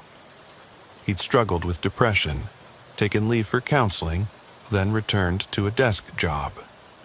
I paged through his personnel file for references to anger management. Nothing. No red flags, no previous violent incidents. Just a father who lost his wife and a teenager who died trying to surprise his girlfriend. I printed out the relevant pages. They would bolster the DA's argument that Thompson was not an active threat actor, but a grieving widower whose emotions spiraled into lethal overreaction. As I gathered the files, I felt a tightness. How easily loss can ripple into tragedy. When I finally left the station at 1930, night had already fallen. The moon was a thin sliver above the rooftops. I climbed into my cruiser, closed the door, and locked it. As I turned the key, I glanced at the rearview mirror.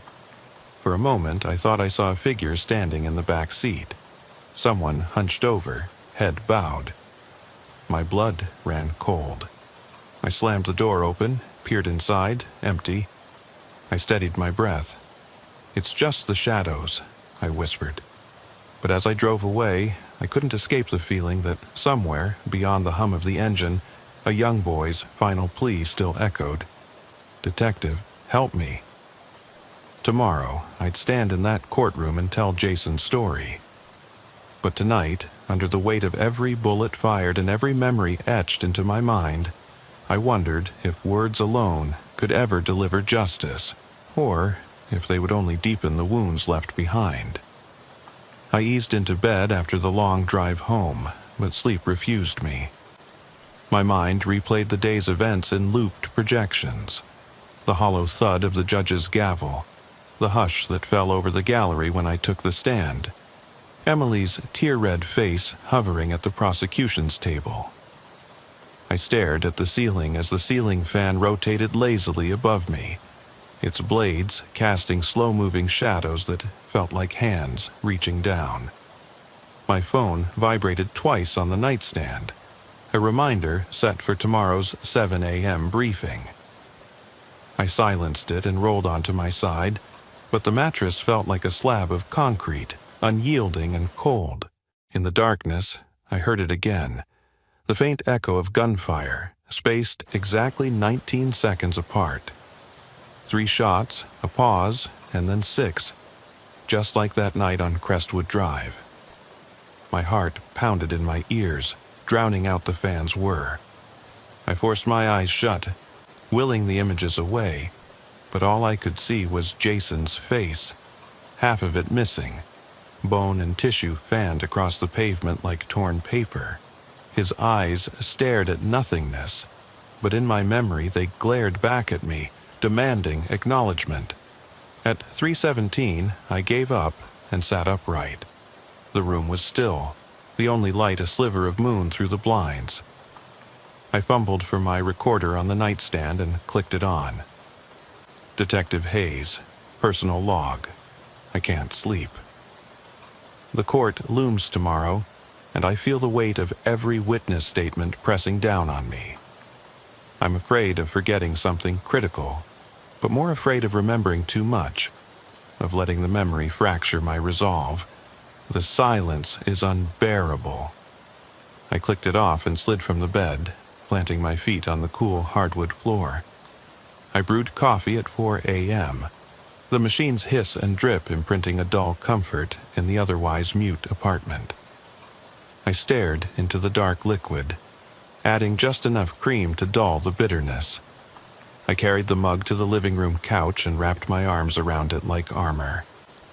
The morning news droned quietly on the muted TV. I left it on the ambulance crash report segment, oddly fitting, while I reviewed my notes on the Thompson family dynamics.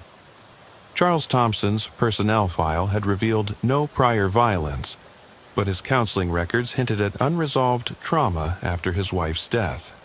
His downward spiral had gone unreported to his superiors. There was no mandatory protocol for civilian mental health reporting. That gap in the system now sat between me and justice. By 5:45, I was dressed in uniform and in my cruiser, heading to the precinct. The sky was still ink black, but the first hints of dawn bled at the horizon. Homestead Road was deserted except for street sweepers and the occasional stray cat slinking across the lanes. I caught my reflection in the rearview mirror. A tired woman with dark circles and unkempt hair tugged into a loose bun. I exhaled and tapped the mirror to steady my nerves. At 6:30, I joined Marcus in the roll call room. He handed me a styrofoam cup, and I took a grateful sip. His face was drawn. "Rough night?" he asked. "You have no idea," I muttered, flipping open my notebook to the courtroom schedule. Today's agenda: finish witness prep, review exhibits with Perez at 8 a.m., then head to the county courthouse by 9 a.m. I watched the video loop of the balcony surveillance, the grainy clip of Jason's silhouette against the doorframe, then Thompson's arm raising the revolver. The timestamp flicked by in red numerals, 01-312. I toggled the brightness until I could trace the outline of the cylinder as it rotated. At 7:45 a.m., Ada Perez met me in her office for final exhibit review. She arranged photographs, the shattered window pane, the spent casings marked C1 through C6, autopsy images showing internal hemorrhaging. "We're going to admit the photograph of the second volley as evidence of overkill," Perez said, tapping the image of shell casings splayed across the lawn. "Defense will object, but these are key. Word your description precisely." The placement and grouping of the casings indicates the suspect's deliberate, repeated use of lethal force on an already neutralized subject. "Understand?" I nodded, though my stomach churned with the weight of it. "Understood." We practiced my direct examination narrative, concise, factual, devoid of personal judgment, no editorializing, just the crime scene facts, the timing, Thompson's actions. Then we rehearsed the cross, anticipate the defense's questions about perceived threat, mental state, my own use of force options. I kept my answers firm. He was twice removed from his child's threat zone. He reloaded deliberately. He fired again despite Jason's prone posture and surrender gestures. By 9:30, we were seated in the packed courtroom. Wooden benches groaned under the weight of onlookers. Neighbors, journalists, amateur legal observers. Emily sat with a counselor at the back row, hood drawn low. Thompson was at the defense table, his face ashen, accompanied by his attorney and his aged brother, dressed in a gray suit too formal for a suburban trial. The judge, a stern woman with graying hair and wire frames, presided over the dais. She glanced down at her notes, then called the session to order. The prosecution presented opening statements, a mosaic of tragedy, loss, and breach of duty.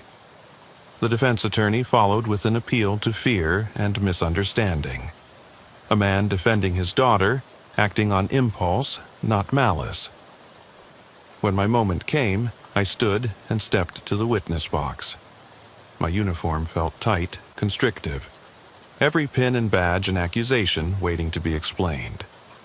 I placed my hands on the rail and looked straight at the jury. "Detective Laura Hayes," I said, voice steady. "On July 6th, at approximately 00:52 hours, I responded to a call reporting shots fired at 130 Crestwood Drive. Upon arrival, I observed an adult male standing over a second-floor balcony, armed, and a juvenile male lying on the ground below. The male on the balcony, later identified as Charles Thompson, was pointing a revolver at the juvenile Jason Miller, who, I paused, swallowing hard, who appeared incapacitated, face down, with no weapon in hand. The lead defense attorney's eyes narrowed. When I mentioned incapacitated, he reached for his objections but did not speak. The judge allowed the statement as part of my observation. I continued. Thompson discharged his weapon twice, causing the juvenile to fall. He then reloaded his revolver and discharged all 6 remaining rounds into the juvenile's torso, despite the absence of any further threat. My mouth was dry. I could taste the faint copper tang still lingering. During cross-examination, the defense attorney's tone sharpened. Detective Hayes, you say you observed no threat after the initial shots, but did you see Mr. Thompson reload? It was dark, wasn't it? I tilted my head to meet his gaze. Sir, the balcony was illuminated by the cruiser's spotlight and emergency lighting. I personally saw him withdraw the cylinder and chamber each round. He leaned forward. Or you assumed he reloaded because, let's be honest, you didn't see the entire process. You're making an inference, detective, not a statement of fact. My pulse spiked. In his mind, the ambiguity cast doubt on my credibility. I closed my eyes for a second, inhaled, and opened them again. Sir, I did witness each exchange of cartridges. The sound of the metal cylinder, the clicking of the rounds chambering, the muzzle flash, specific auditory and visual cues. I'm confident in what I observed. He smirked slightly, clearly displeased. Auditory and visual cues, those are subjective, detective. You're relying on your senses, which can be impaired under stress, correct? I gripped the rail tighter. Under high-stress conditions, my training is to focus on sensory input. Sight, sound, touch. I have over 13 years of experience responding to gunfire incidents. My senses are the tools of my trade. The jury scribbled furiously. The judge intervened. Counsel, let's keep this to relevant points. My heart thudded. The defense rested shortly after, having introduced seeds of doubt about perceived threat and sensory accuracy. In the late afternoon, after hours of testimony from medical examiners and expert witnesses on ballistics, the judge recessed court until tomorrow. As I stepped down, passing Thompson, I caught his gaze, unblinking, hollow. It felt like a challenge. How can you justify what you've done? He seemed to ask. My stomach twisted. Back in the hallway, ADA Perez intercepted me. You did well, she said, though her eyes were grim. Tomorrow, closing arguments at 11 o'clock. Be there. I nodded, my lips stiff. I wanted to say more, about how it felt to see that boy die under repeat fire, but I knew better than to blur the line between fact and feeling in court. That evening, I retreated to my apartment. The city lights glowed through my window, a constellation of human lives moving on. I heated leftovers for dinner, but each bite felt tasteless. I turned on my recorder. Personal log. The courtroom felt like a crucible. They tested every detail of my perception, my reaction times, my motives. I'm exhausted, not physically but emotionally. I fear tomorrow's closing will carry the weight of a jury's verdict. If they find Thompson guilty, will I feel vindicated? Or will I only feel the emptiness of a boy who cannot be brought back? I don't know. I clicked it off. I sank onto the couch, wrapping a blanket around my shoulders. My phone buzzed again, an email notification. Expecting another legal update, I unlocked the screen. Instead, it was an anonymous email with no subject line. The body contained a single attachment, a photograph. I tapped to open it. The image was grainy, but unmistakable. Jason Miller, alive, standing inside a church hall, smiling broadly as he handed out cookies at a fundraiser. Behind him, a banner read Maplewood Youth Outreach. I recognized the hall's stained glass windows. I had processed hundreds of crime scene photos but never seen this. The timestamp on the image read June 1st, 2018, 5 days before his death. Beneath the photo was a line of text in plain font. He wasn't just a kid on a balcony, he was bringing light. What else don't you see, detective? My chest tightened. Who would send this? Had someone been watching me? I stared at the photo. The warmth of his smile contrasted violently with the horror I carried in my mind. My vision blurred with tears. I mailed the attachment to Ada Perez under urgent, then sank deeper into the couch, the photograph burning itself into my thoughts. As I sat there, the hum of the refrigerator sounded like a low heartbeat. The anonymous note echoed in my mind. What else don't you see? I knew the trial tomorrow would hinge on whether the jury believed Thompson saw a threat, or if they believed Jason was nothing more than a boy who climbed for love and paid with his life. But now, with this new image, I wondered what else was hidden. Every flash of detail I thought certain seemed murky, and in that uncertainty I felt the walls closing in. Tomorrow I would stand before the judge and jury one last time. I would state the facts as I saw them. But as I turned off the lights and lay back on the couch, I realized the real question wasn't what happened on that balcony, but what I might have missed in the shadows. I drifted into a troubled half-sleep, the echo of the anonymous message reverberating in my mind. What else don't you see? And then the footsteps returned, slower this time. 3 steps on the hardwood floor beside my sofa. I bolted upright, heart hammering. But the apartment was empty. Only the photograph lay on the coffee table, face up, the boy's smile hauntingly bright under the lamp's glow. I closed my eyes and whispered into the darkness. I'm listening. But there was no answer, only the steady tick of the clock, counting down the hours until judgment. The courtroom was silent when I stepped up for closing arguments the next morning. The dull hum of the air conditioning ricocheted off the high ceiling, mingling with the low murmur of the gallery. I watched from the witness stand as Ada Perez spoke with measured certainty, her voice echoing off the wooden panels. "Ladies and gentlemen of the jury," she began, "you have heard evidence of a father's rage unleashed upon a young man who posed no threat. You have seen the trajectory of bullets, the timing of reloads, and you have heard from Detective Laura Hayes, an investigator with over a decade of experience, whose testimony revealed that Mr. Thompson fired 6 rounds into a prone, unarmed teenager. This was not self-defense, it was a conscious decision to kill."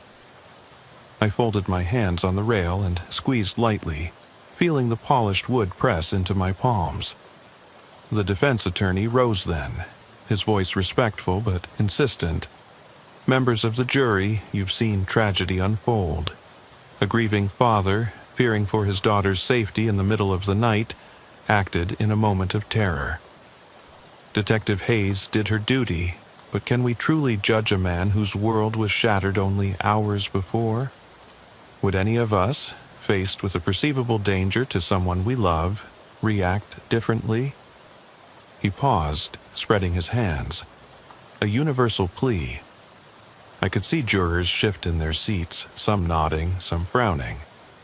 I closed my eyes briefly and recalled the squeal of the taser prongs against Thompson's vest, the way his body convulsed before he reloaded, his mind as calm as if reading from a script. The memory burned bright, searing every doubt aside. I opened my eyes and looked straight at the jury. The judge gave her final instructions, and then we were sent out to deliberate. The hours stretched on, each minute an eternity. I paced the hallway outside room 3B with Marcus, the weight of my uniform feeling heavier than ever. We spoke in low tones. "You did everything right," he said between steps. "You laid out the facts. Now it's up to them." I nodded, but couldn't shake the note's final line. "What else don't you see, detective?" At 5 o'clock, the jury filed back in. The foreperson, a woman in her 50s with stern features, stood. The judge asked, "Have you reached a verdict?" The woman looked down at her notes and replied, "We have, Your Honor." "Please hand the verdict form to my clerk." I held my breath as the clerk unfolded the paper and read, "We, the jury, find the defendant, Charles Thompson, guilty of manslaughter in the second degree." A collective sigh of relief rippled through the prosecution table. Perez hugged me, whispering, "Thank you." I managed a tight smile. Thompson's attorney leaned in to speak to his client. His voice calm, resigned. I saw Thompson's head tilt, his eyes flicker. For a moment I sensed remorse, but then his face hardened again, as though he'd resigned to the outcome without truly feeling it. Later, in the dim light of my cruiser, I stared at the victory that tasted hollow. Marcus glanced over. "You okay?" I exhaled slowly. "I keep hearing those 6 shots, each one aimed at a boy who never posed a threat." He handed me a bottle of water. "You did what you could." The drive home that night was quiet.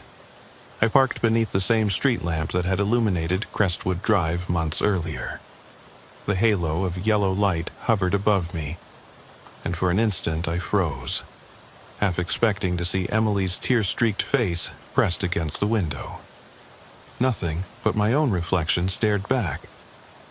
Inside my apartment, I found another email from an anonymous sender. "Not everybody cares about justice. Some just want answers."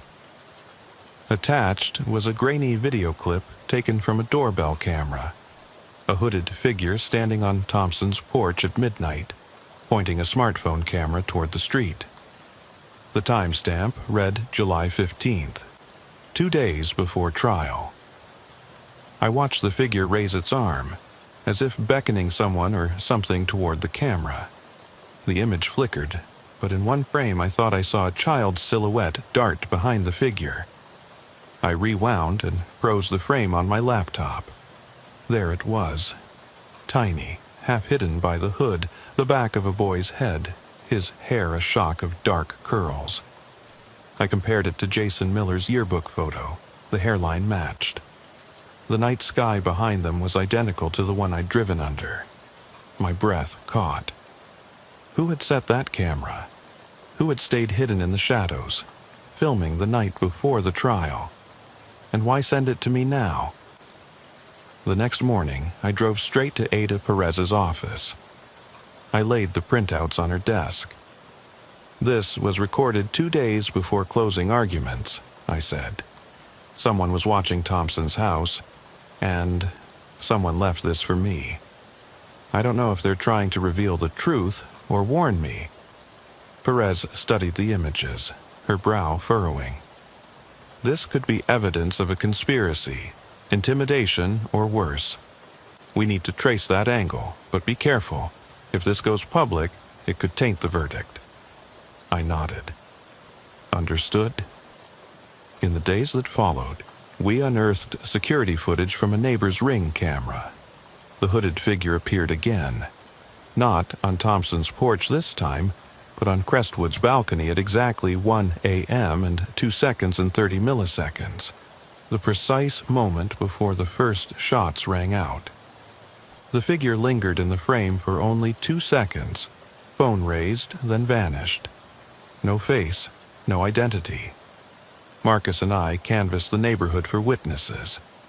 Everyone reported only one hooded stranger, the same person we now believed had documented the lead-in to Jason's death and Thompson's rampage.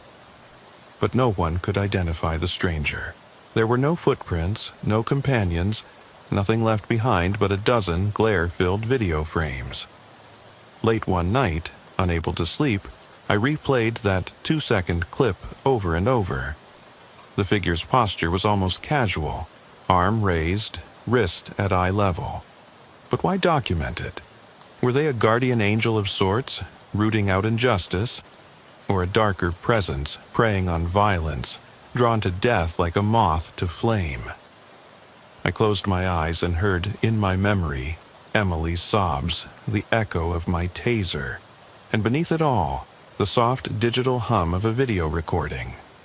The file's metadata indicated it was sent from an untraceable account routed through a VPN. It was nearly impossible to track.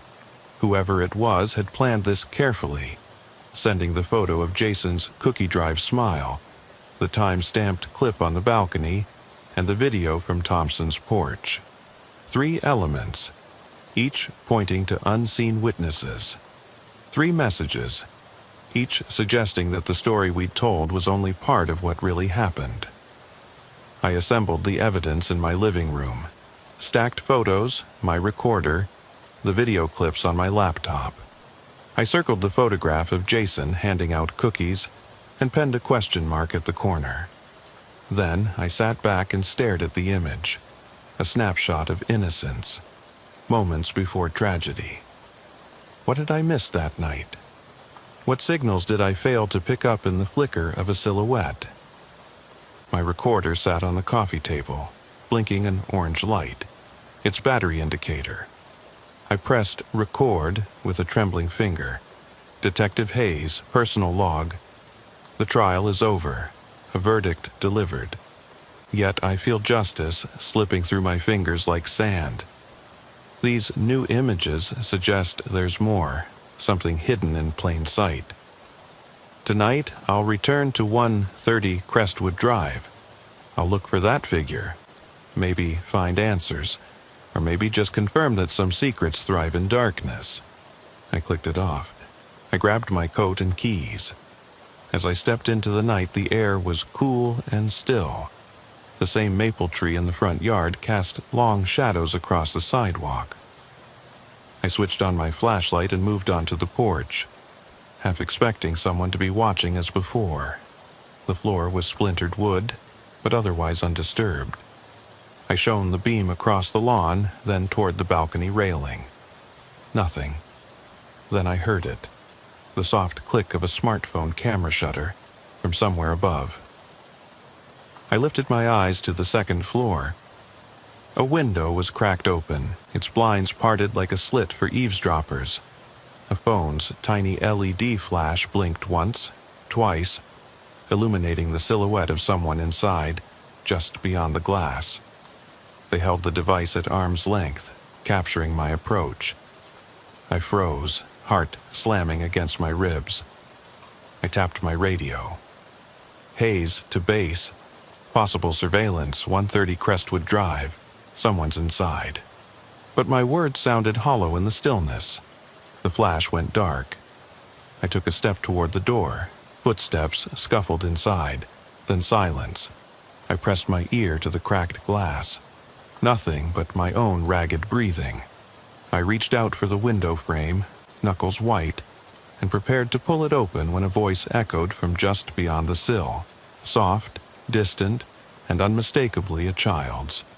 "Detective, look closer." I recoiled and stumbled backward, light spilling across the porch. The words hung in the night air. No one was there. The blinds moved slightly as if pushed by an unseen hand. My flashlight flickered. I raised it to the window, but the pane was empty. In the hush, I heard once more, faint as a whisper. "What else don't you see?" I exhaled, the beam of light shaking on the railing, and realized the question wasn't just for me. It was for anyone who dared to look beyond the obvious, into the murky space where justice and vengeance collide. And now, as I stand alone beneath the porch light, I have to decide. Do I chase the shadow into the dark and risk becoming part of the story? Or do I accept that some truths remain hidden, forever just out of focus? I took one last breath squared my shoulders, and stepped forward. Because there are still questions that need answers, and I swear I'm going to find them. I remember the moment the call came in, as if it were etched on my mind in neon red letters. My name's Officer Ramirez, badge number 2147, and that night I was 6 weeks into the graveyard shift at the Willow Creek Police Department. The station's old brick walls had a way of humming with tension after midnight, like the building itself was alive and pulsing with every dispatch. I flicked the radio mic off and glanced at the wall clock. 11:58 p.m. The digital numbers glowed in the dim light of the squad room, reminding me once again how late it was and how lonely. I slid into the driver's seat of my Crown Vic, leather creaking under me, and tapped the mic. Unit 14. Show me en route to North Pine and 5th. Disturbance. Possible assault. The dispatcher's voice crackled back. Copy that, Unit 14. Backup is 2 blocks away. The reassurance of backup almost felt cruel. It meant help was close, yet every second until they arrived would stretch out like an eternity. I flicked my headlights on and rolled out into the thick desert air of Willow Creek, the only sounds the motor's low growl and the distant buzz of a lone neon market sign. Pine Street was a narrow ribbon of cracked asphalt cutting through the town's deserted commercial strip, where tumbleweeds sometimes skittered across the parking lot like frozen moments from a western. Tonight, though, the lot was far from empty. As I approached the flicker of that neon open sign, eerie at this hour, I saw a small crowd gathered under a sputtering street lamp. Their silhouettes flickered in and out of the light, phones raised, each face a pale mask of shock and excitement. A man in a stained hoodie knelt over another, brandishing a length of rebar like a prison shank, his back arched and tense. I killed the engine, the sudden silence making my pulse thunder. I drew my pistol in one smooth motion and stepped out, boots crunching on gravel.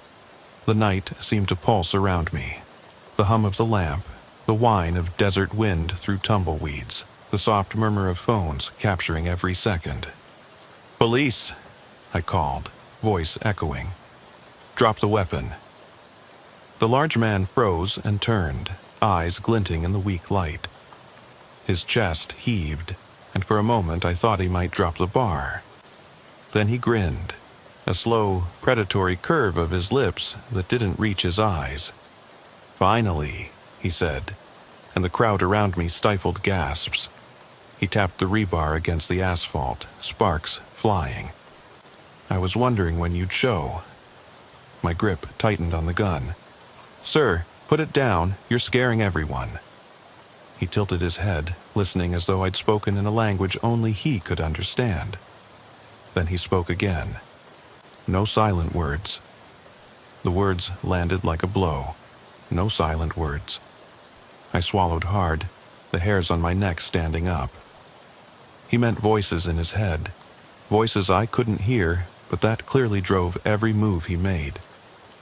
He stepped away from the man on the ground, thin, shaking, hoodie soaked in sweat, and turned directly toward me. "Tell me," he said, voice calm now, almost gentle. "What do you see?" I forced myself not to flinch. "I see you holding a weapon over someone who's already terrified," I said. "I see a man who's been hurt. I see people who could get hurt." He nodded, like a professor marking my answer. "And yet you aim your weapon at me. Why?" My heart pounded. I could feel the sweat beading on my forehead. The street lamp wavered, and for a second I thought the light itself was breathing. "Because I have to," I said. "Because you're dangerous." Anger flickered in his pale eyes. Dangerous to whom? To me? Or to them? He gestured toward the victim, a boy no older than 20, who lay curled against the cold hood of a car, knees drawn up, face buried in his arms. The man swung the rebar in a lazy arc, the metal scraping the asphalt, bursting sparks. I took a cautious step forward. Because if you don't put it down, I will. And no one else will get hurt. He chuckled, a dry, hollow sound. And I saw the madness in his eyes, how the neon sign's red glow reflected in the wet sheen of his forehead.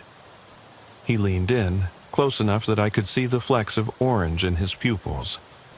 "You really think you can save him?" he whispered. "You think you can save me?"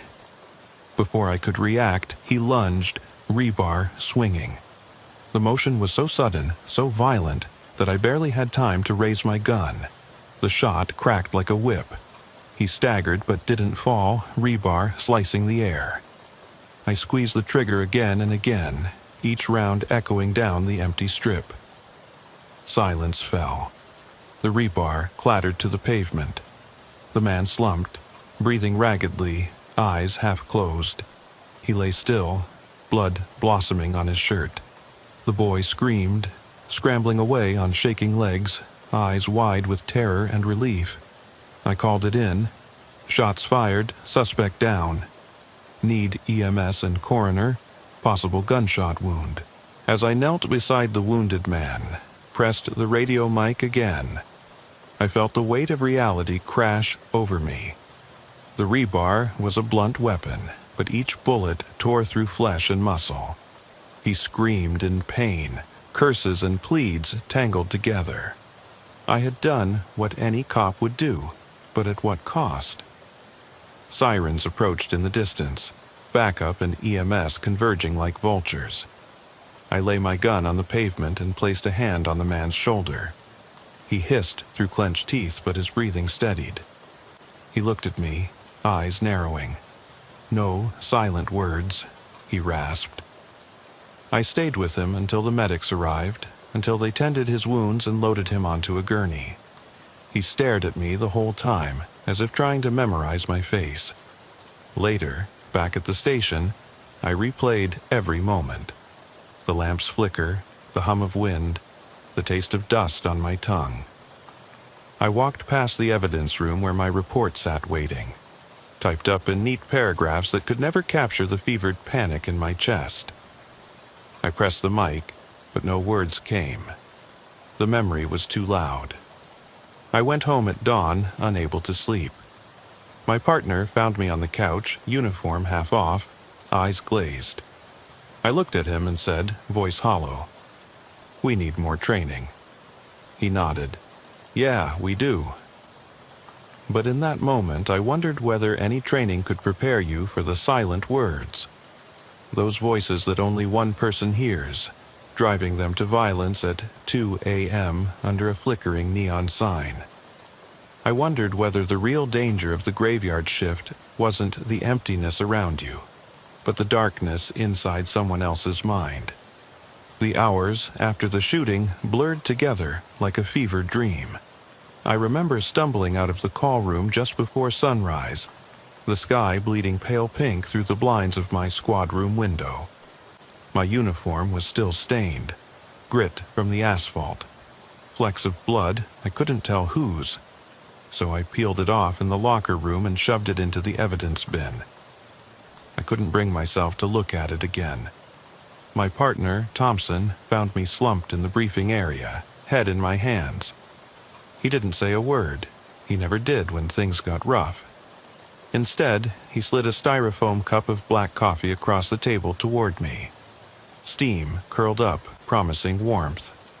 I looked down at it, the surface rippling like a pond disturbed by a falling leaf, and took a long, trembling sip. "Report's waiting," he said softly. "You want to knock it out, or you need more time?"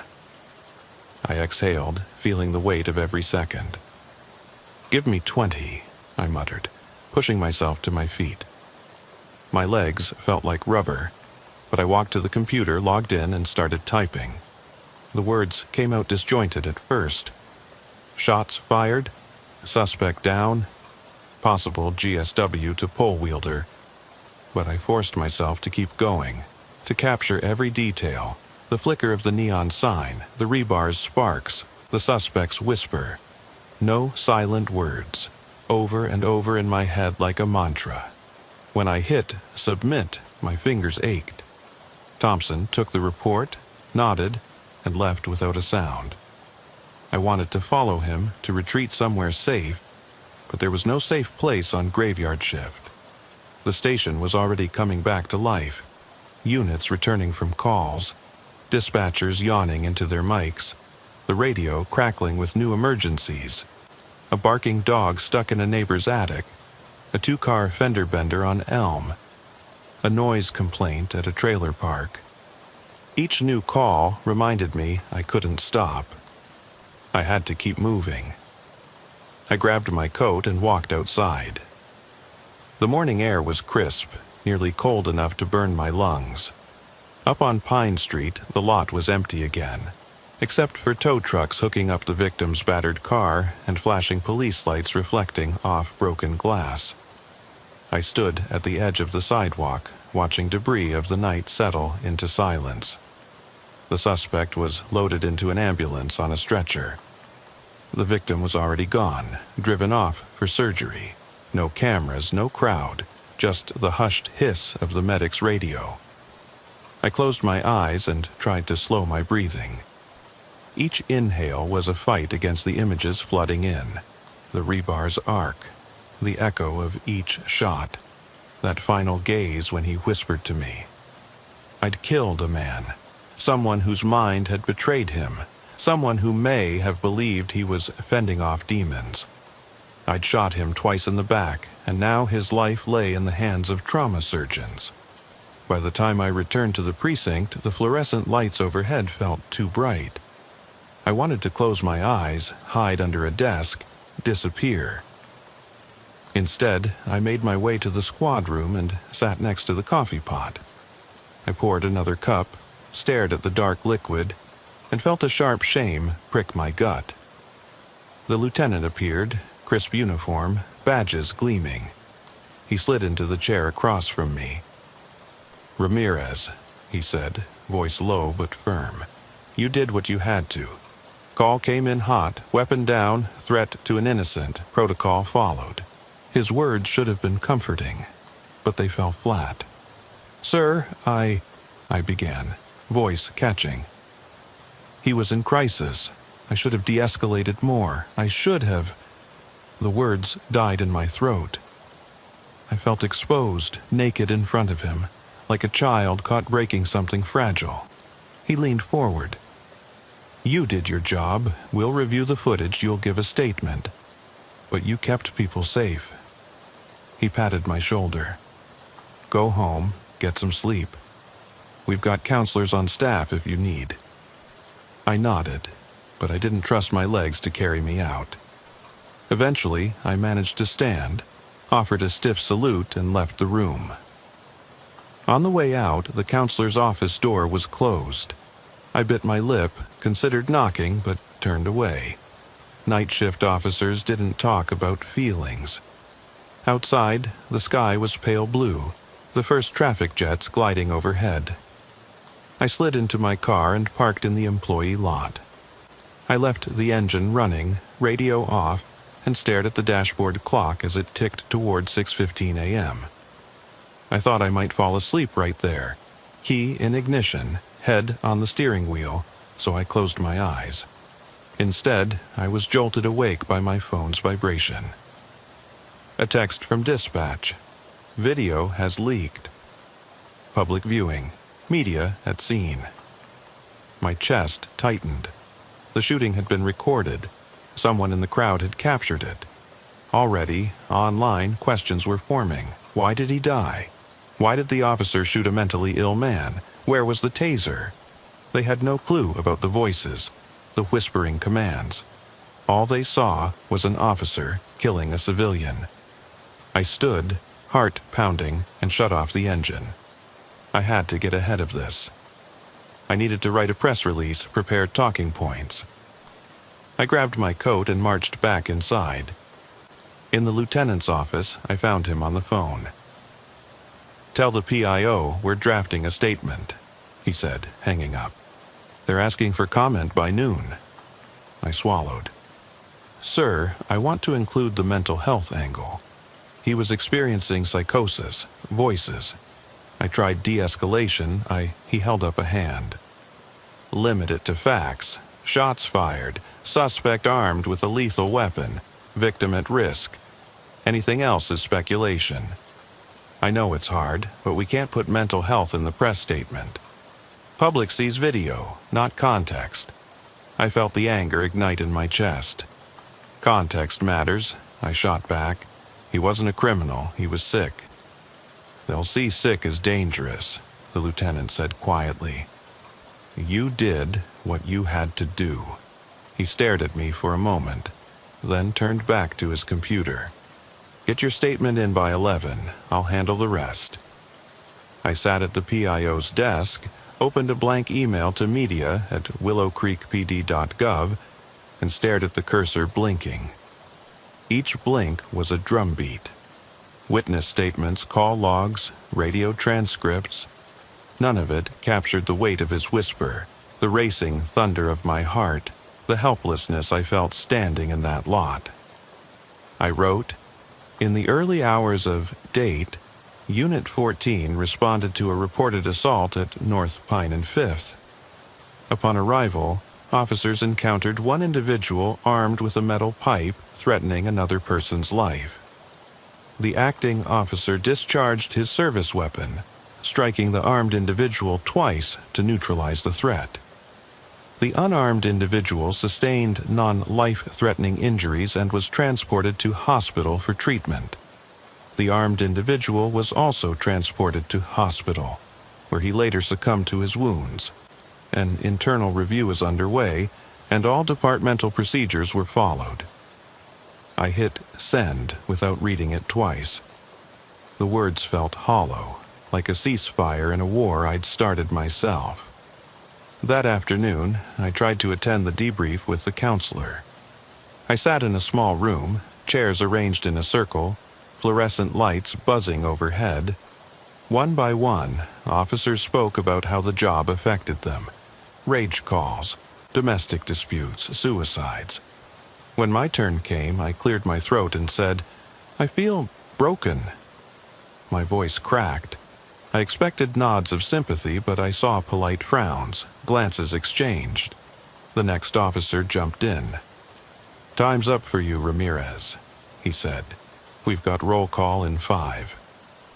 I left without another word, stepping back into the station corridor. Even the fluorescent lights felt judgmental. Back at my locker, I changed into civilian clothes, jeans, a hoodie I'd worn on my first day. I remember catching my reflection in the mirror, hollow eyes, skin gray as wet cement. That evening, I went home and sat at my kitchen table, staring at a stack of eviction notices, unpaid bills, a card that said happy birthday to someone I couldn't remember. I tried to eat dinner, cold pasta, rubbery chicken, but my stomach rebelled. I pushed the plate away and flicked on the local news. The anchor's voice droned through highlights. Protests outside the station. Flame emojis flooding Twitter. Calls for reform. I turned off the TV. Sleep refused me. I lay on the couch, replaying Pine Street over and over. The neon sign pulsing like a heartbeat. The crowd's roar. The suspect's smile. The gunshots. My mind kept whispering, no silent words. Somewhere in the pre-dawn darkness, I realized that the line between order and chaos wasn't in my uniform or my gun. It was in my head, and no amount of procedures or press releases could cleanse that midnight stain. When the sun finally broke through, I knew I had two choices: walk away or face the silent words head on. I keyed the mic on my cruiser and clicked, Unit 14 in service. And for the first time since that night, I didn't feel ready. But I drove back to work anyway, because on graveyard shift, the darkness never sleeps, and neither can I. The station's fluorescent lights felt colder the second time I walked in that night. My breath was hollow, and each footstep echoed through the empty corridors as I made my way back to the squad room. The clock on the wall read 10:03 p.m., 11 hours after the shooting. I'd barely had time to eat, and now it was time to pick up the next shift. My partner, Thompson, was already there, sorting through a stack of paperwork. He looked up, eyes bloodshot, and nodded without speaking. I dropped my gear on the desk. My radio crackled immediately. A dog barking in someone's attic, Mason Hill Drive. Nothing serious, but a chance to shake off the weight of yesterday. I stared at the call information. The address was 10 minutes away. I grabbed the keys and stepped outside into the night, the chill pressing against my jacket like a dare. Driving through Willow Creek after dark was surreal. The town seemed suspended between two realities: the safe, suburban morning commute and the unforgiving stillness of midnight. I flicked on my siren for 10 seconds, just enough to clear a slow-moving sedan, and arrived at the Hill residence to find a black Labrador snarling at the ceiling. The homeowner, trembling in sweatpants, pointed upward. "I swear he's stuck up there," she said. "He just won't come down." I set my bag on the hood and climbed a small stepladder. Above me, in the dusty attic vent, I saw the dog's silhouette. I coaxed him with soft whistles. After a few tense moments, he slithered through the opening and barked triumphantly. I lowered him into my arms. The homeowner's relief was palpable. Tears brimmed in her eyes. I handed the Labrador to her husband, who patted me on the shoulder. "Thanks, officer. You saved my dog's life." I managed a weak smile. As I climbed back into the cruiser, I felt something shift inside me. That simple call, so mundane compared to yesterday's violence, should have felt healing. Instead, my hands trembled, and I closed my eyes for a beat, trying to still the echo of gunshots. I breathed deeply and tuned the radio to the station I'd saved for nights like this. A late-night jazz program. The saxophone's low moan helped, the notes stretching into the darkness. Back at the precinct, dispatch pushed me into a new run, suspicious activity at the municipal cemetery gates. I answered without hesitation. This was my realm, quiet, methodical, anchored by routine. I parked under an iron archway heavy with ivy and stepped out into the cool night. Rows of tombstones stretched into infinity beneath a sliver of moon. My flashlight beam trembled as I swept it across a low hedge where a figure crouched. "Police!" I called softly. "Is everything okay here?" The figure, an elderly man in a threadbare coat, straightened. His eyes were sunken, hollow with grief. "I lost her," he whispered. "My wife. She's buried here, but I can't find her headstone." I followed him down the center path. He spoke in broken sentences about the love his wife had for lilies and how he'd promised to always bring her fresh flowers. I guided him to a marker etched with cursive I could barely read: Margaret Louise Carter, 1942 to 2021. He knelt and gently brushed away dirt from a single white lily someone had placed there earlier. He wept quietly, and I felt a pang in my chest. Empathy, fragile as glass. I stayed until he stood and nodded at me. "Thank you, officer," he said, voice steady now, "for bringing me back to her." I watched him shuffle away before turning back to my car. The cemetery gates loomed behind me, a reminder that death lived all around us, even when we thought it was safely buried. I wished I could bury yesterday's memories as easily. My radio shrieked to life again. A fight in progress at Maple and 8th. Possible domestic violence. I checked the time, 11:47 p.m., and glanced at my reflection in the cruiser's rearview mirror. Pale, eyes rimmed red, jaw clenched. I tapped the siren and peeled out. When I arrived, a woman in her 30s stood on her porch, crying. Hair messy, shirt stained. A man inside pounded a closed door, shouting curses. She told me he'd been drinking, angry at the world, smashing things in their living room. I called for backup and stepped onto the porch. The door rattled. I drew my pistol again. Even after everything, it was still the most reflexive motion. The man lunged out, fists raised. My heart raced, but this time I remembered to breathe first. "Sir, step back," I said. "Put your hands where I can see them." He froze, eyes wild behind thick glasses. I kept the beam of my flashlight on his face, illuminating sweat, rage, exhaustion. "No silent words," he muttered, voice cracked. My body froze. My finger brushed the trigger guard. How many times would I hear those words tonight? They felt like a curse, binding me to every broken mind I encountered. This man wasn't the rebar guy, but the phrase was the same. I swallowed, lowered my gun. "It's okay," I said softly. "Let's talk." What followed was slow and halting. I got him to sit on the porch steps, asked him what he was angry about. He said the bills, the job loss, the fear that his wife would leave. I nodded and offered resources, shelter referrals, counseling numbers, a promise that he wouldn't go to jail if he calmed down. I didn't arrest him. Instead, I watched him sign an agreement to seek help and give her space. When he stepped back inside, his wife clutched my arm. "Thank you," she whispered, voice cracking. I nodded and retreated to my car. For a moment, I thought maybe I could make up for yesterday, save someone broken instead of shooting them. But as I sat in the driver's seat, I realized I was chasing ghosts. The same whisper haunted me, insistently. No silent words. Back at the station, I dumped 2 more coffees into a travel mug. Thompson was at the bulletin board, pinning up missing person flyers. I stared at the laminated faces.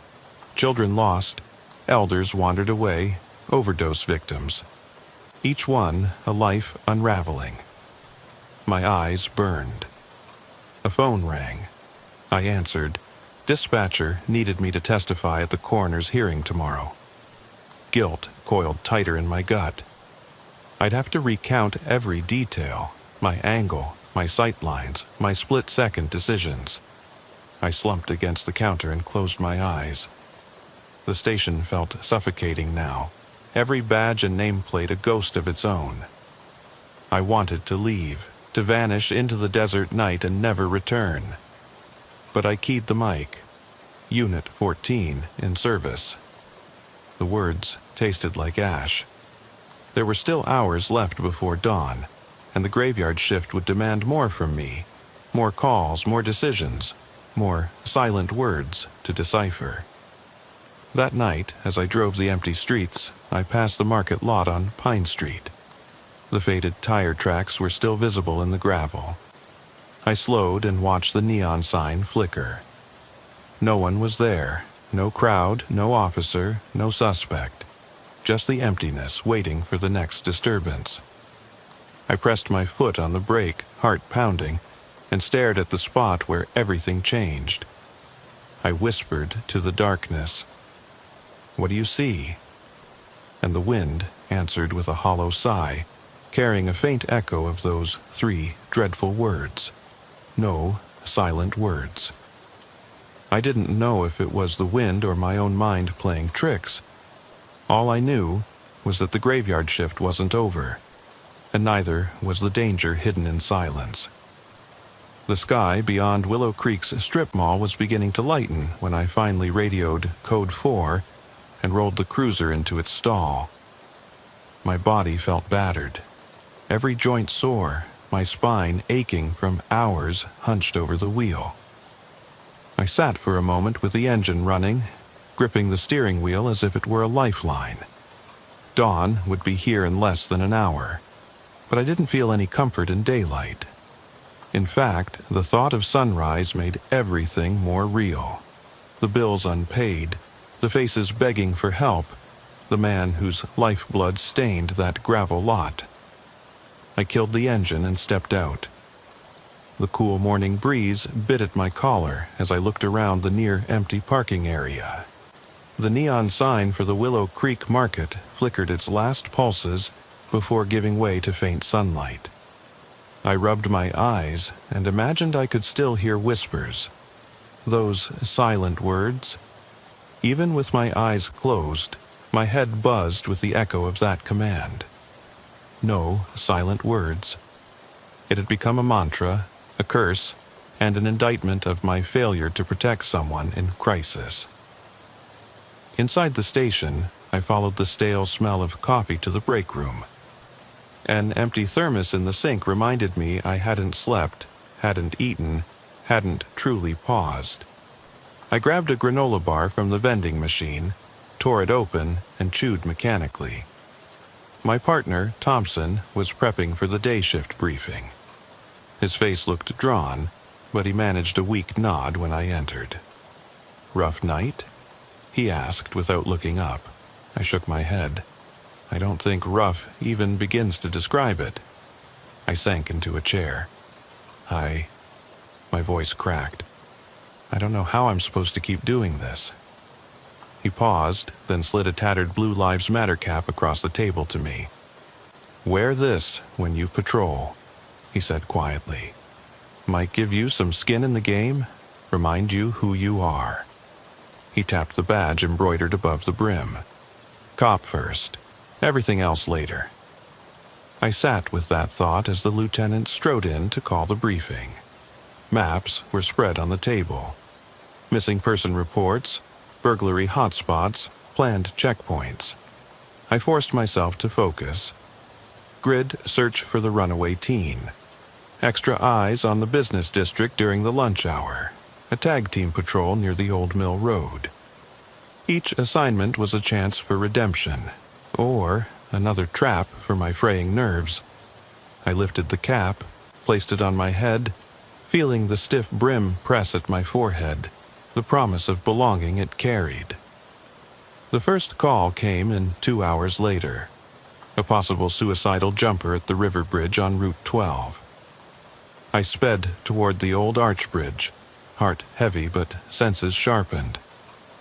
By the time I rounded the corner, I saw a lone figure perched on the railing, legs swinging above the dark current. She was a teenage girl, barely 17, black hair plastered to her cheeks, eyes distant. I parked the cruiser, grabbed my coat, and approached slowly, gun holstered, hands open to show I meant no harm. "Hey there," I said softly. "I'm Officer Ramirez. Mind talking for a minute?" She didn't flinch. "What's the point?" she asked, voice flat. "No one listens." I sat on the curb, leaving a good 10 feet between us. "I'm listening now," I said, "but I need you to step back from the edge first." She smiled, bitter and resigned. "You're just like them." Her gaze flicked to the water churning below. "They said if I jumped, the pain would end. They said I'd be free." I felt my stomach lurch. This was different. No weapon, just desperation. I reminded myself of my training. Don't try jokes, don't tower over them, match their posture, offer choices. Slowly, I whispered, "You know what I see? I see someone who's fought through hell to get here. You've got more fights left. Help me help you find a way." Tears spilled down her face. "I'm tired." "I know," I said. "Me too." It was the truth. "But we can get through this together. I'll call someone who cares, I promise." I reached out my hand. For a heartbeat, she hesitated, head bowed, eyes closing against fear. Then she placed her hand in mine. I guided her off the railing and into my arms, holding her until she trembled less. I radioed dispatch. "Jumper safe. EMS needed for evaluation." Under my uniform cap, I closed my eyes and took a steadying breath. Back at the station, I filed the report with a steady hand. Subject removed from bridge, no attempt to resist. Threat of self-harm, transported for assessment. I pressed send and exhaled. This time, I felt a flicker of purpose, an affirmation that not every call ended in blood. But solace is fragile on graveyard shift. An hour later, a violent crash at the county line.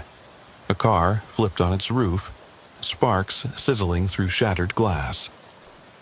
I raced up the shoulder, siren howling, lights flashing, and skidded to a stop. Flames licked at the engine block. 2 bodies lay half visible inside. A man and woman, seatbelts locked, unconscious. I sprinted forward, wrenching the driver's door open. Heat surged. Acrid smoke burned my lungs. I yanked the driver free and dragged him clear, then dashed back to the passenger side. Fire was encroaching fast. I kicked out the window, reached in and grabbed her by the arm. She slipped as I pulled, and my forearm scraped across hot metal. Pain shot up my nerve endings, but I hauled her out. We rolled away just as the engine exploded in a shower of embers. We were met by paramedics, who took over with practiced urgency. I stumbled back, coughing, adrenaline surging. My uniform was scorched, and my skin stung. I realized my heart had pounded so hard I could feel it in my temples. The radio crackled. Backup needed for traffic control. I lifted my trembling hand to key the mic, then lowered it. I didn't want to talk. Words felt useless in the face of fire. Thompson found me leaning against the cruiser, gaze distant, the neon cap fallen to the ground. He slid it back onto my head and said, "You good?" His voice was low, concerned. I looked at him and nodded slowly, swallowing the lump in my throat. "Yeah," I whispered. I'm good." But I wasn't sure if I believed it, because no matter how many people you pull from the brink, bridge jumpers, car wreck victims, those silent words still echo, reminding you of the one you couldn't save, the one you ended. I finished the shift guiding traffic, closing highways, and filing yet another report that night. By the time the sun peeked over the horizon again, I had 2 more incident logs in my queue. A neighborhood dispute over barking dogs, and an elderly man refusing to leave his burning trailer due to a fear of abandonment. Each call tore at me, yet I answered them all. A soldier marching through a war zone of human frailty. As I rubbed my eyes and unloaded the cruiser for the day crew, I realized the weight I carried wasn't just my badge or my gun. It was every life I touched, every breath I saved, every silence I couldn't break. The neon sign at the market might flicker out, the rebar might rust into dust, but the echo of no silent words would never fade. My partner patted me on the back. "Grab some sleep, Ramirez," he said. "You earned it." I shook my head. "Yeah," I replied, but my voice trailed off, because I knew that as soon as the next night fell, I'd be back in that cruiser, heart hammering, listening for the whispers no one else could hear, racing toward the next desperate soul who needed me to speak loud enough so the silent words didn't consume them. The coffee in my travel mug has gone cold by the time I clock back in, but I don't notice. The station is dim, the fluorescent lights still half asleep, humming like a distant generator. It's my 5th night back on the graveyard shift since the shooting, a milestone I both dread and anticipate. Every breath feels weighted, each movement slow, as if I'm wading through molasses. I flip through my holster, checking the retention snaps on my taser, my baton, my service weapon, as though inspecting them might somehow restore my confidence. My partner Thompson slides into the squad room behind me, silent as a shadow, and throws me a glance that says more than any words could. He's seen the haunted look in my eyes, the way I flinch at sudden sounds. He pours himself a cup of the worst station coffee and holds out the pot. I nod in thanks, but don't fill my mug. I don't want to feel that jolt of caffeine in my veins. It might push my heart through my throat. The radio crackles. Unit 14, roll to Pine and 5th. reports of a loiterer near the market lot. Possible suspicious person. It's the spot where everything went wrong, where those silent words first sliced through the night. I look at Thompson and he shrugs. "You want it?" he asks quietly. "I got the next." I nod. I have to face it. I'm tired of running away from that lot, tired of pretending I could unsee what happened there. I want answers, to myself at least. Maybe walking those gravel edges again will unearth something I can't find inside my head. The drive through empty streets feels like crawling, but the neon market sign flickers into view faster than I expected, burning through the darkness with a strobing hum. I kill the engine a few yards off and step onto the gravel, the soles of my boots crunching like broken glass. The lot is bare now. No crowd, no body, no bar. The only witness is a single lamp that sputters on and off, as though uncertain whether it wants to stay alive. I pull my flashlight free and sweep the beam across the cracked pavement. I can almost hear the echo of that first shot, the metallic spit of the second, the victim's scream curling into the night. I swallow hard, taste dust in my mouth. I kneel where he fell, concrete jagged under my knees, blood long, washed away by wind and rain, but I imagine it's still there, dark and sticky. "Hello?" I whisper, voice shaking. "Officer Ramirez, anyone here?" Silence answers me, but I swear I feel a presence behind the flicker of shadows. I tighten my grip on the flashlight, fingers numb. My breath fogs the beam. I close my eyes and count to 10, focusing on the cold air in my lungs. When I open them, I see a smear of red on the gravel, fresh. My heart hammers. I kneel, reach out. It's just a smear of spilled soda someone left on their way out. I laugh at my own fear, a bitter bark that tastes like regret. Above me, the street lamp pauses mid-flicker, then steadies. Its light washes the lot in pale yellow, spotlighting every crack. My flashlight beam dances at the edges of that circle, chasing stray insects. I stand, shine the beam into the dark corners near the dumpster and behind the stacked pallets, half expecting to see someone watching. But there's nothing. Only the wind sighs, riffles, empty cardboard boxes. I step back and lean against the trunk of my cruiser, rubbing my temples. "No more silent words," I mutter to the emptiness. "Not tonight." My radio pops. "Unit 14, backup on scene. ETA 2 minutes. Thompson's voice, calm as ever. I click the mic. Copy that. I wait, and wait. The lot seems to stretch on forever, an island in the dark, cut off from normal life. I realize that every call I take, every person I help or fail to help, brings me right back here to this same question. What do you see when nothing is there?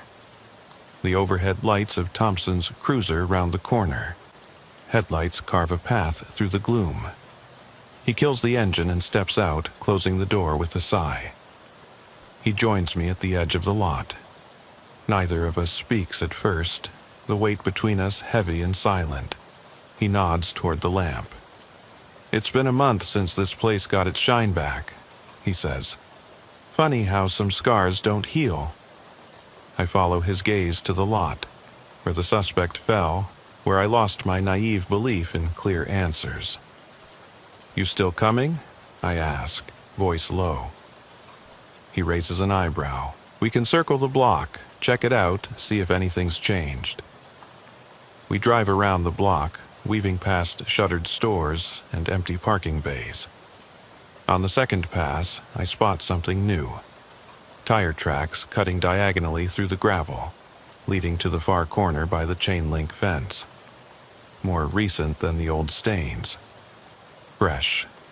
I park and step out again. The tracks are deep, like the driver skidded in. I trace them with a gloved hand, following the trail to a knot of dark shapes tucked in that far corner. A pair of huddled figures under cheap blankets, eyes reflecting my light. Two homeless men, probably looking for a place to sleep off the night. I lower my flashlight. Relief and shame roll through me. "Sorry," I say softly. "Thought this place was empty." The older of the two grunts and sits up, squinting at the light. He's clutching a travel mug, shivering. "It ain't exactly prime real estate," he rasps. I crouch so I'm at their level. "I'm Officer Ramirez. City ordinance says you can't camp here, but I don't want to push you out into the cold." He shrugs, teeth chattering. "Better than the woods. Cops come by anyway. Might as well be somewhere they know." His companion, thin, wild-haired, eyes haunted, whispers, "No silent words." My blood runs cold. My breath catches. I glance at Thompson, who's already drawing his flashlight back. I look at the man again. He's staring at me, head cocked. The phrase comes out the same, flat, chilling. I say nothing. I stand slowly, keeping my voice even. "Let me call shelter services. They've got a warm bed for tonight." The older man slides to his feet, bundling the blanket tighter. "We'll pass. It's all we know." I nod, exhaling. I snap on my taser holster and pat the empty cylinder of my gun. "All right, just be safe." They don't move. We watch each other for a beat. Then Thompson steps forward and pats the younger man's shoulder. "Better nights ahead," he says. "Promise." I climb back into the cruiser and drive off without another word, leaving the lot behind, the lamp flickering in my rearview mirror. Back at the station, the world has moved on. Dispatchers swapping stories, officers joking about coffee stains, the hum of fluorescent lights. I slide into my seat, heart still hammering. Reports to file, evidence tags to complete, calls to return. I log the homeless men outreach under welfare check, then begin typing. My fingers hover over the keys. I think of the man's whispered message, how it echoed mine. I finish the report. 2 subjects located camping in fenced lot. Provided information on shelter services. No further action taken. I hit save. The words feel sterile, nearly meaningless in light of everything. My shift ends at 7 a.m. The corridor outside is bright with daylight filtering through windows. I change in the locker room, scrub the night from my skin, and step outside into morning traffic. A new day begins for everyone, but the night's voices don't fade with sunrise. Hours later, I'm halfway through my 3rd cup of coffee when my phone buzzes. An alert from the news app. Willow Creek Market Lot, new investigation, launched after alleged police misconduct video leaks. I read the snippet. Amateur footage appears to show an officer shouting, "Drop the weapon," before firing at a suspect who may have been mentally ill. I close the article, stomach twisting. The silent words echo in my mind. No silent words. They aren't just his words anymore. They're mine too. And I realize that no matter how many people I help, no matter how many lives I save, I will always be chasing those words, trying to outpace them, to make sense of them, to understand which whispers are cries for help and which are commands to kill. I set my coffee down, hands shaking. I look at the morning sun spilling across the parking lot, at the neon sign now dark and cold, and I wonder, in the end, who really hears the silent words and who answers them?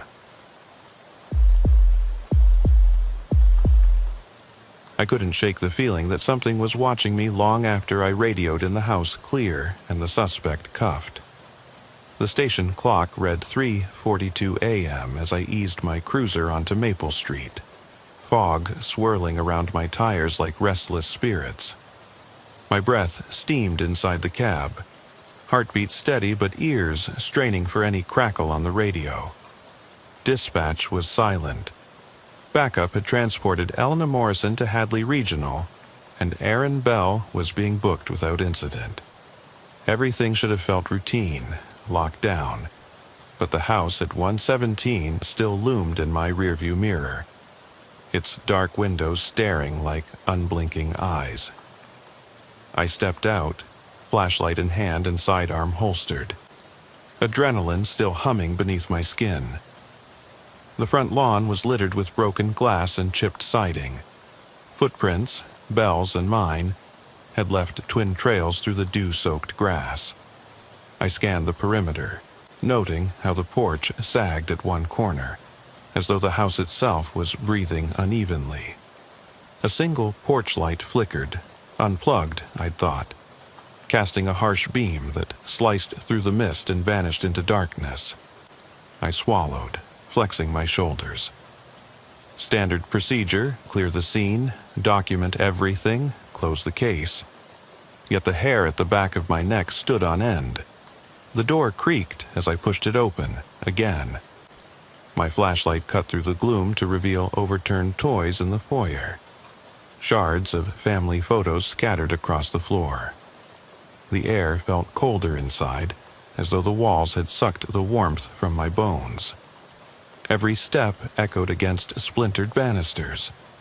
I followed the trail of Bell's footprints past the collapsed dining table and into the kitchen, where the sink still held a rusty knife, its handle stained.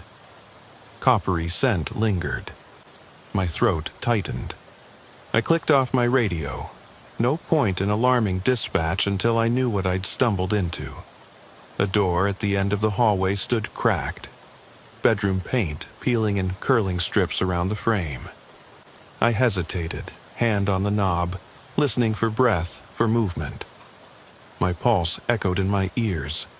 Inside, a single bed had been pushed against the wall, blankets ripped, mattress soaked.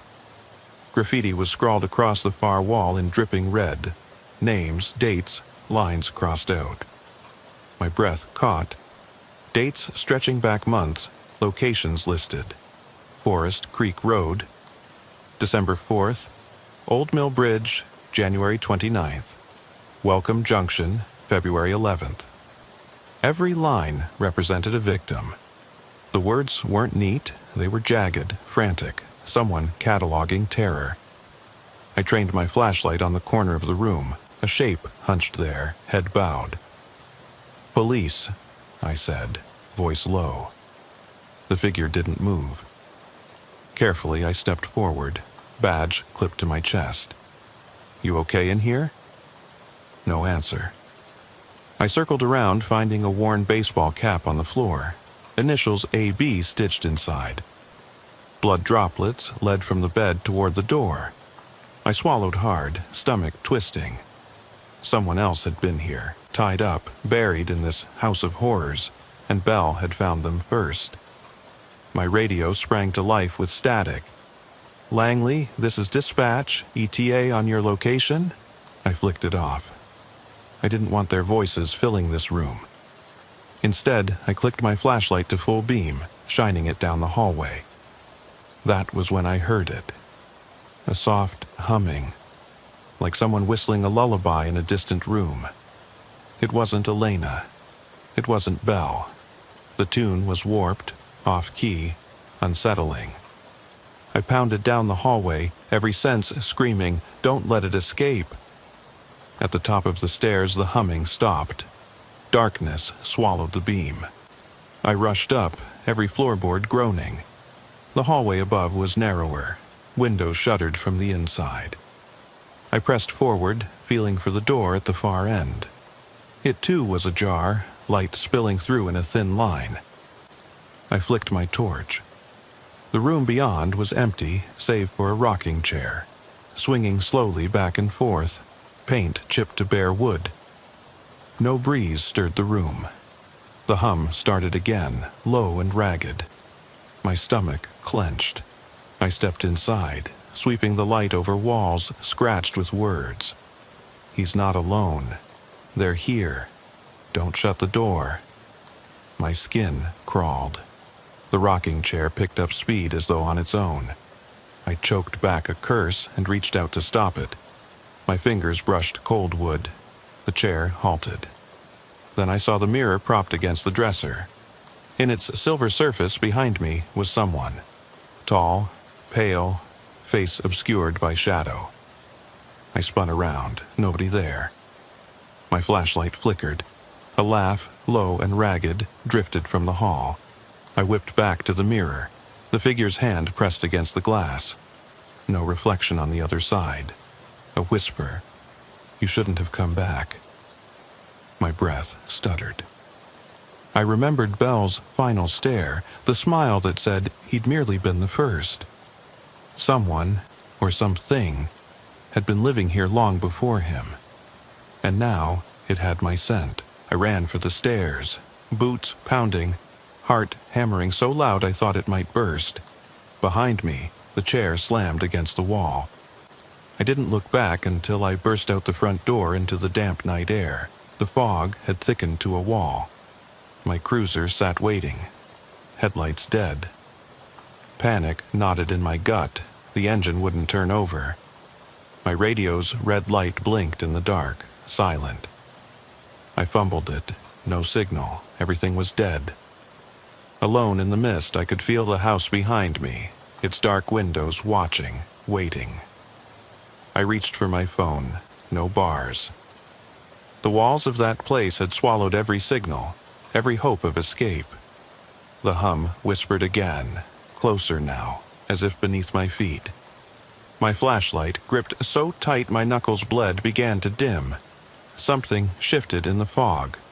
A shape emerged, limbs elongated, eyes glowing. A voice, closer than before, hissed, "Welcome home." I couldn't shake the hum in my skull as I eased the cruiser onto Maple Street. The clock on the dash glowed 3:15 a.m., its red digits throbbing like a pulse in the dark. On paper, this was routine. A possible disturbance at 117 Maple. Dispatch's uncaring phrase for "go see if someone's screwing around." But tonight, every other call had been routine. A loose dog here, an alarm there. Tonight, everything had that electric edge, like the air itself was waiting to snap. Fog curled around the streetlights in lazy spirals. I killed the engine and stepped into damp chill that pressed against my Gore-Tex jacket. My boots sank a little in the soggy grass. Maple's front lawn still soaked from yesterday's drizzle. The house ahead looked abandoned. Warped shingles, boarded windows, paint stripped in long, flaking strips. A single porch light flickered, bleeding yellow through mildewed glass. Every instinct told me to stay in the car, call backup, and circle around.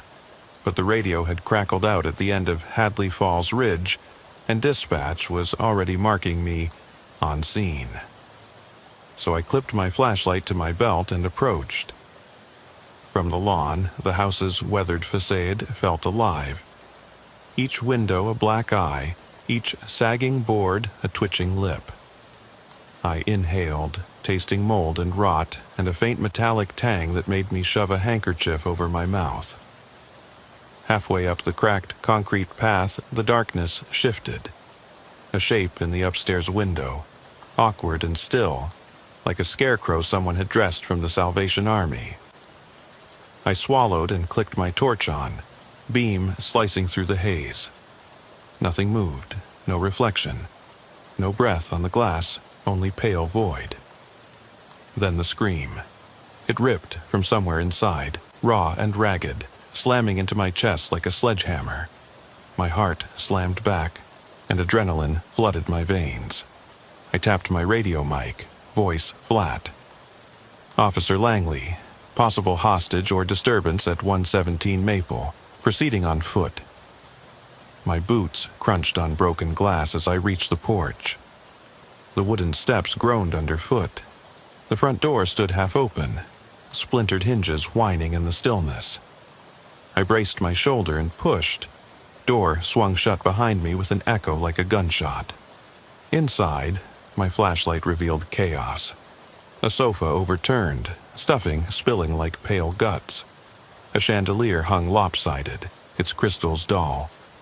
Dust motes drifted in the beam, shimmering then vanishing. I could hear my own breath, ragged and shallow. Each exhale pounded in my ears. The scream had stopped, but the silence that followed was worse. I stepped in, pistol drawn, finger resting on the trigger guard. My own voice sounded alien when I spoke. "Police.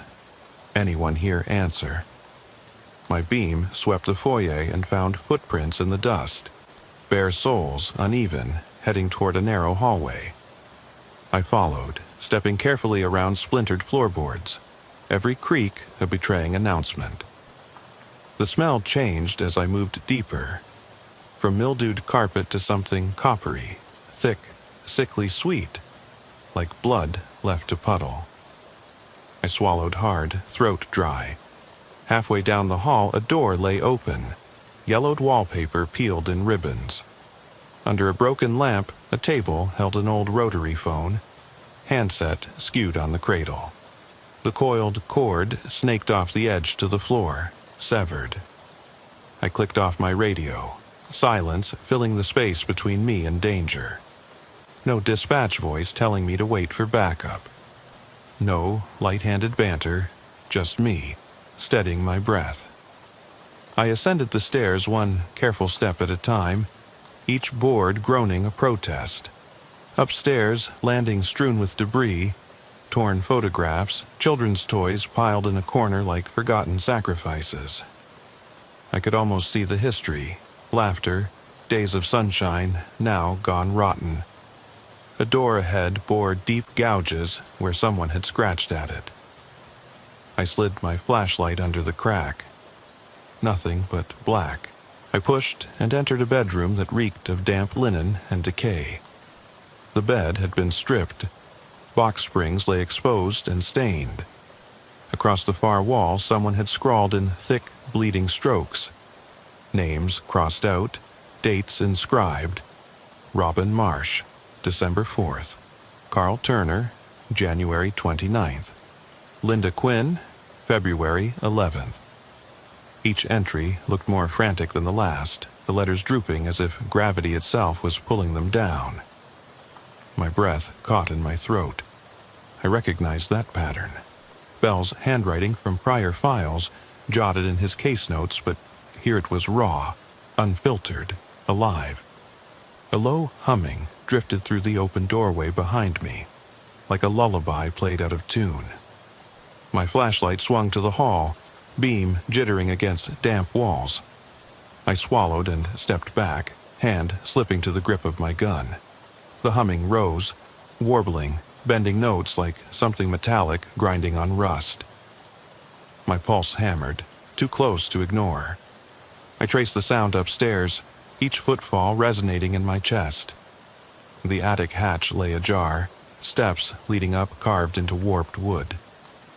I climbed, pulse so loud I thought it might burst. Moonlight slanted through a small gable window, illuminating dust swirling in the beam. The humming was louder here, as if the walls themselves were humming. In the attic center, a rocking chair swayed slowly, though no draft stirred the air. The wood, pale birch or ash, was worn smooth by years of motion. On the floor beside it lay a tattered white doll, its glass eye cracked, stuffing spilling from torn seams. The chair moved in time with a rhythm I couldn't quite place. Heartbeat or pendulum. I cleared my throat. Elena? Aaron? Anyone? No reply. I raised the beam to a tarnished mirror propped against rough boards. Darkened glass fractured the reflection into shards.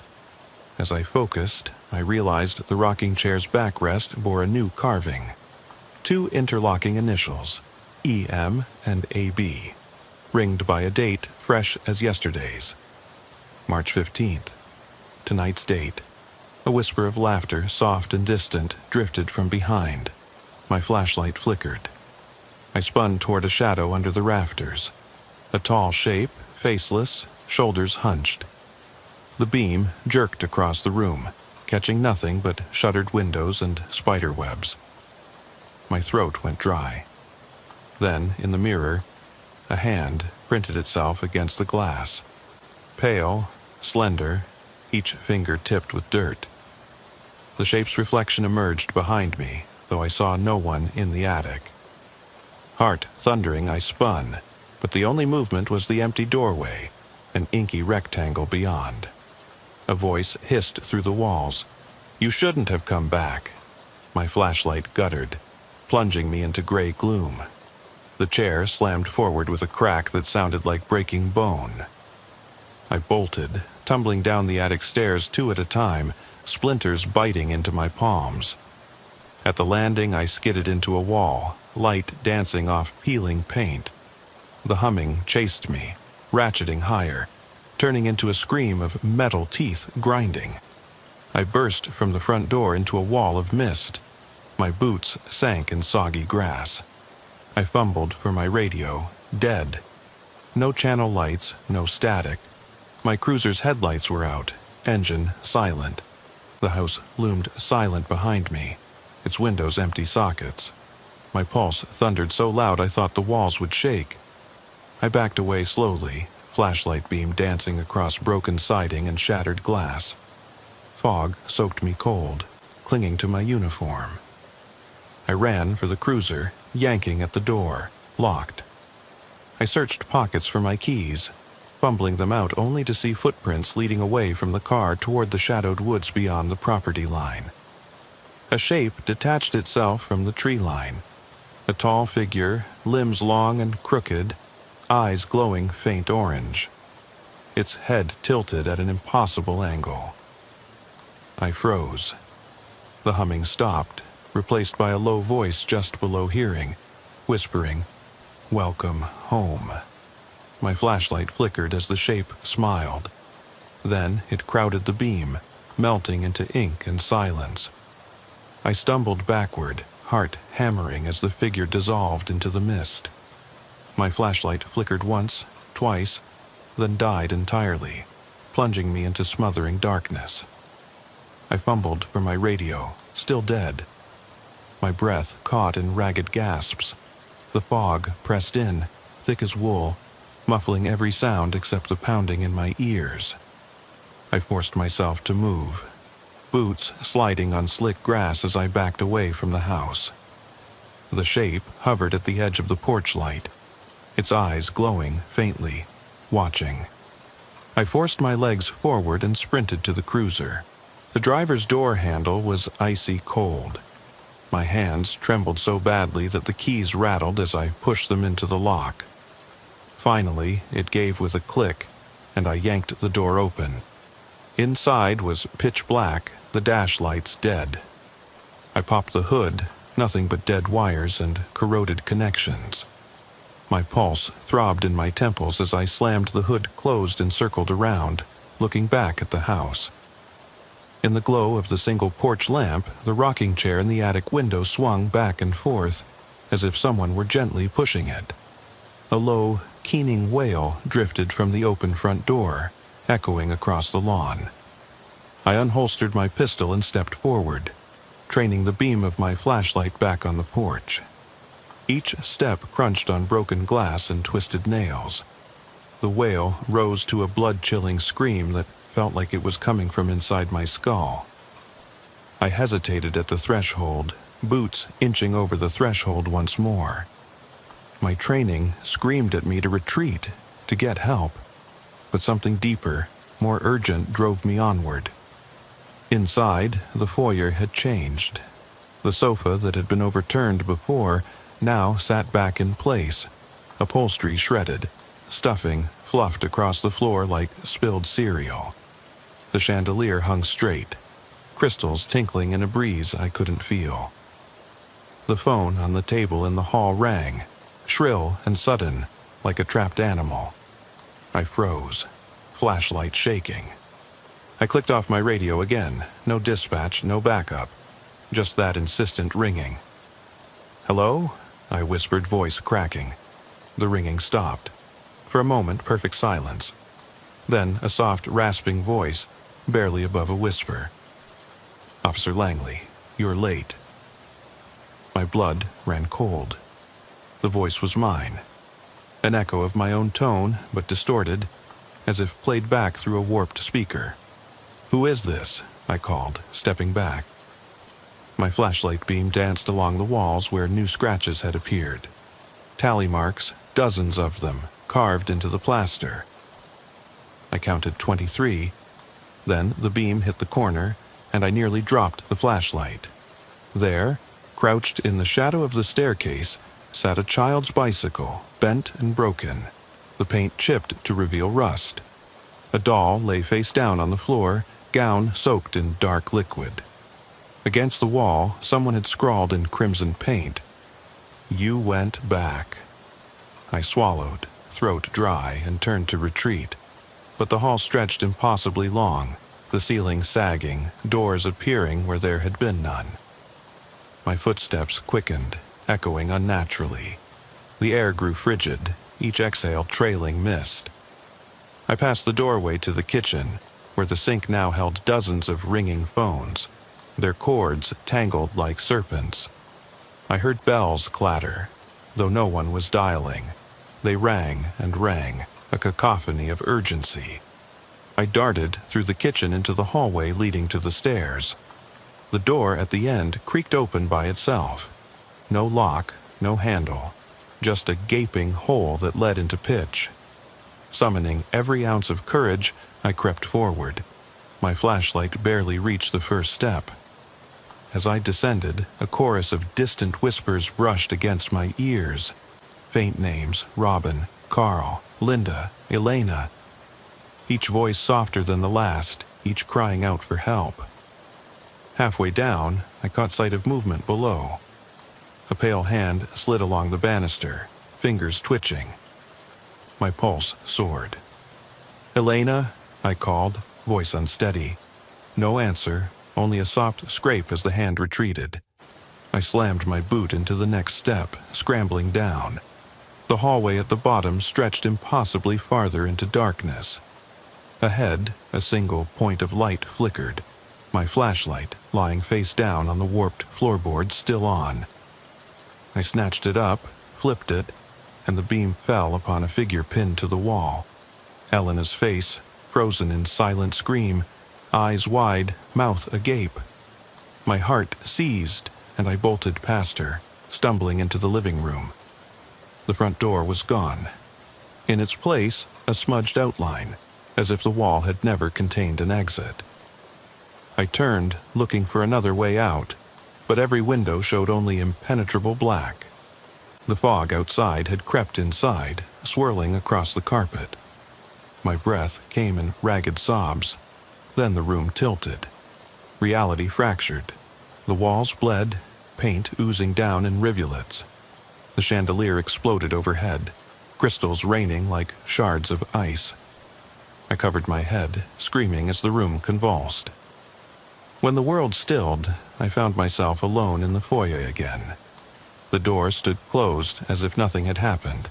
My radio crackled to life. "Langley, are you okay? Backup is here." Dispatch's voice was calm, professional, unaware. I exhaled shakily. I'm fine," I managed, voice trembling. "I just got disoriented." I forced myself to open the door. They would see nothing out of the ordinary. The stains on the walls would wash away. The scratches fill in. The phones would be gone, the doll too. Outside, the fog had cleared, leaving only the pale glow of dawn creeping over the horizon. My cruiser idled, tailpipe smoking, engine warm. I climbed in, legs stiff. As I turned the key, the radio cut off abruptly. I looked out the window, shuddering. The house at 117 stood silent and still, its windows dark once more. I started the engine and drove away, never looking back. But every night since, I felt the whisper of someone brushing past me in the hallway. Heard a phone ring in the silence of my apartment. Smelled damp rot on my pillow when I wake. I've checked the walls for scratches, but found none. The tally of names doesn't add up to my calls. The scratching starts again on the anniversary of that night, then fades. I've thought about going back one last time, to close the case for good. But sometimes, when the headlights sweep across my rearview mirror, I catch movement in the back seat. A pale face, eyes empty, mouth frozen in a plea. No matter how fast I drive, it doesn't disappear. So I ask you, if the thing that haunts me can follow me home, invisible to the world, and whisper my own voice back to me, how will you know it won't come for you next?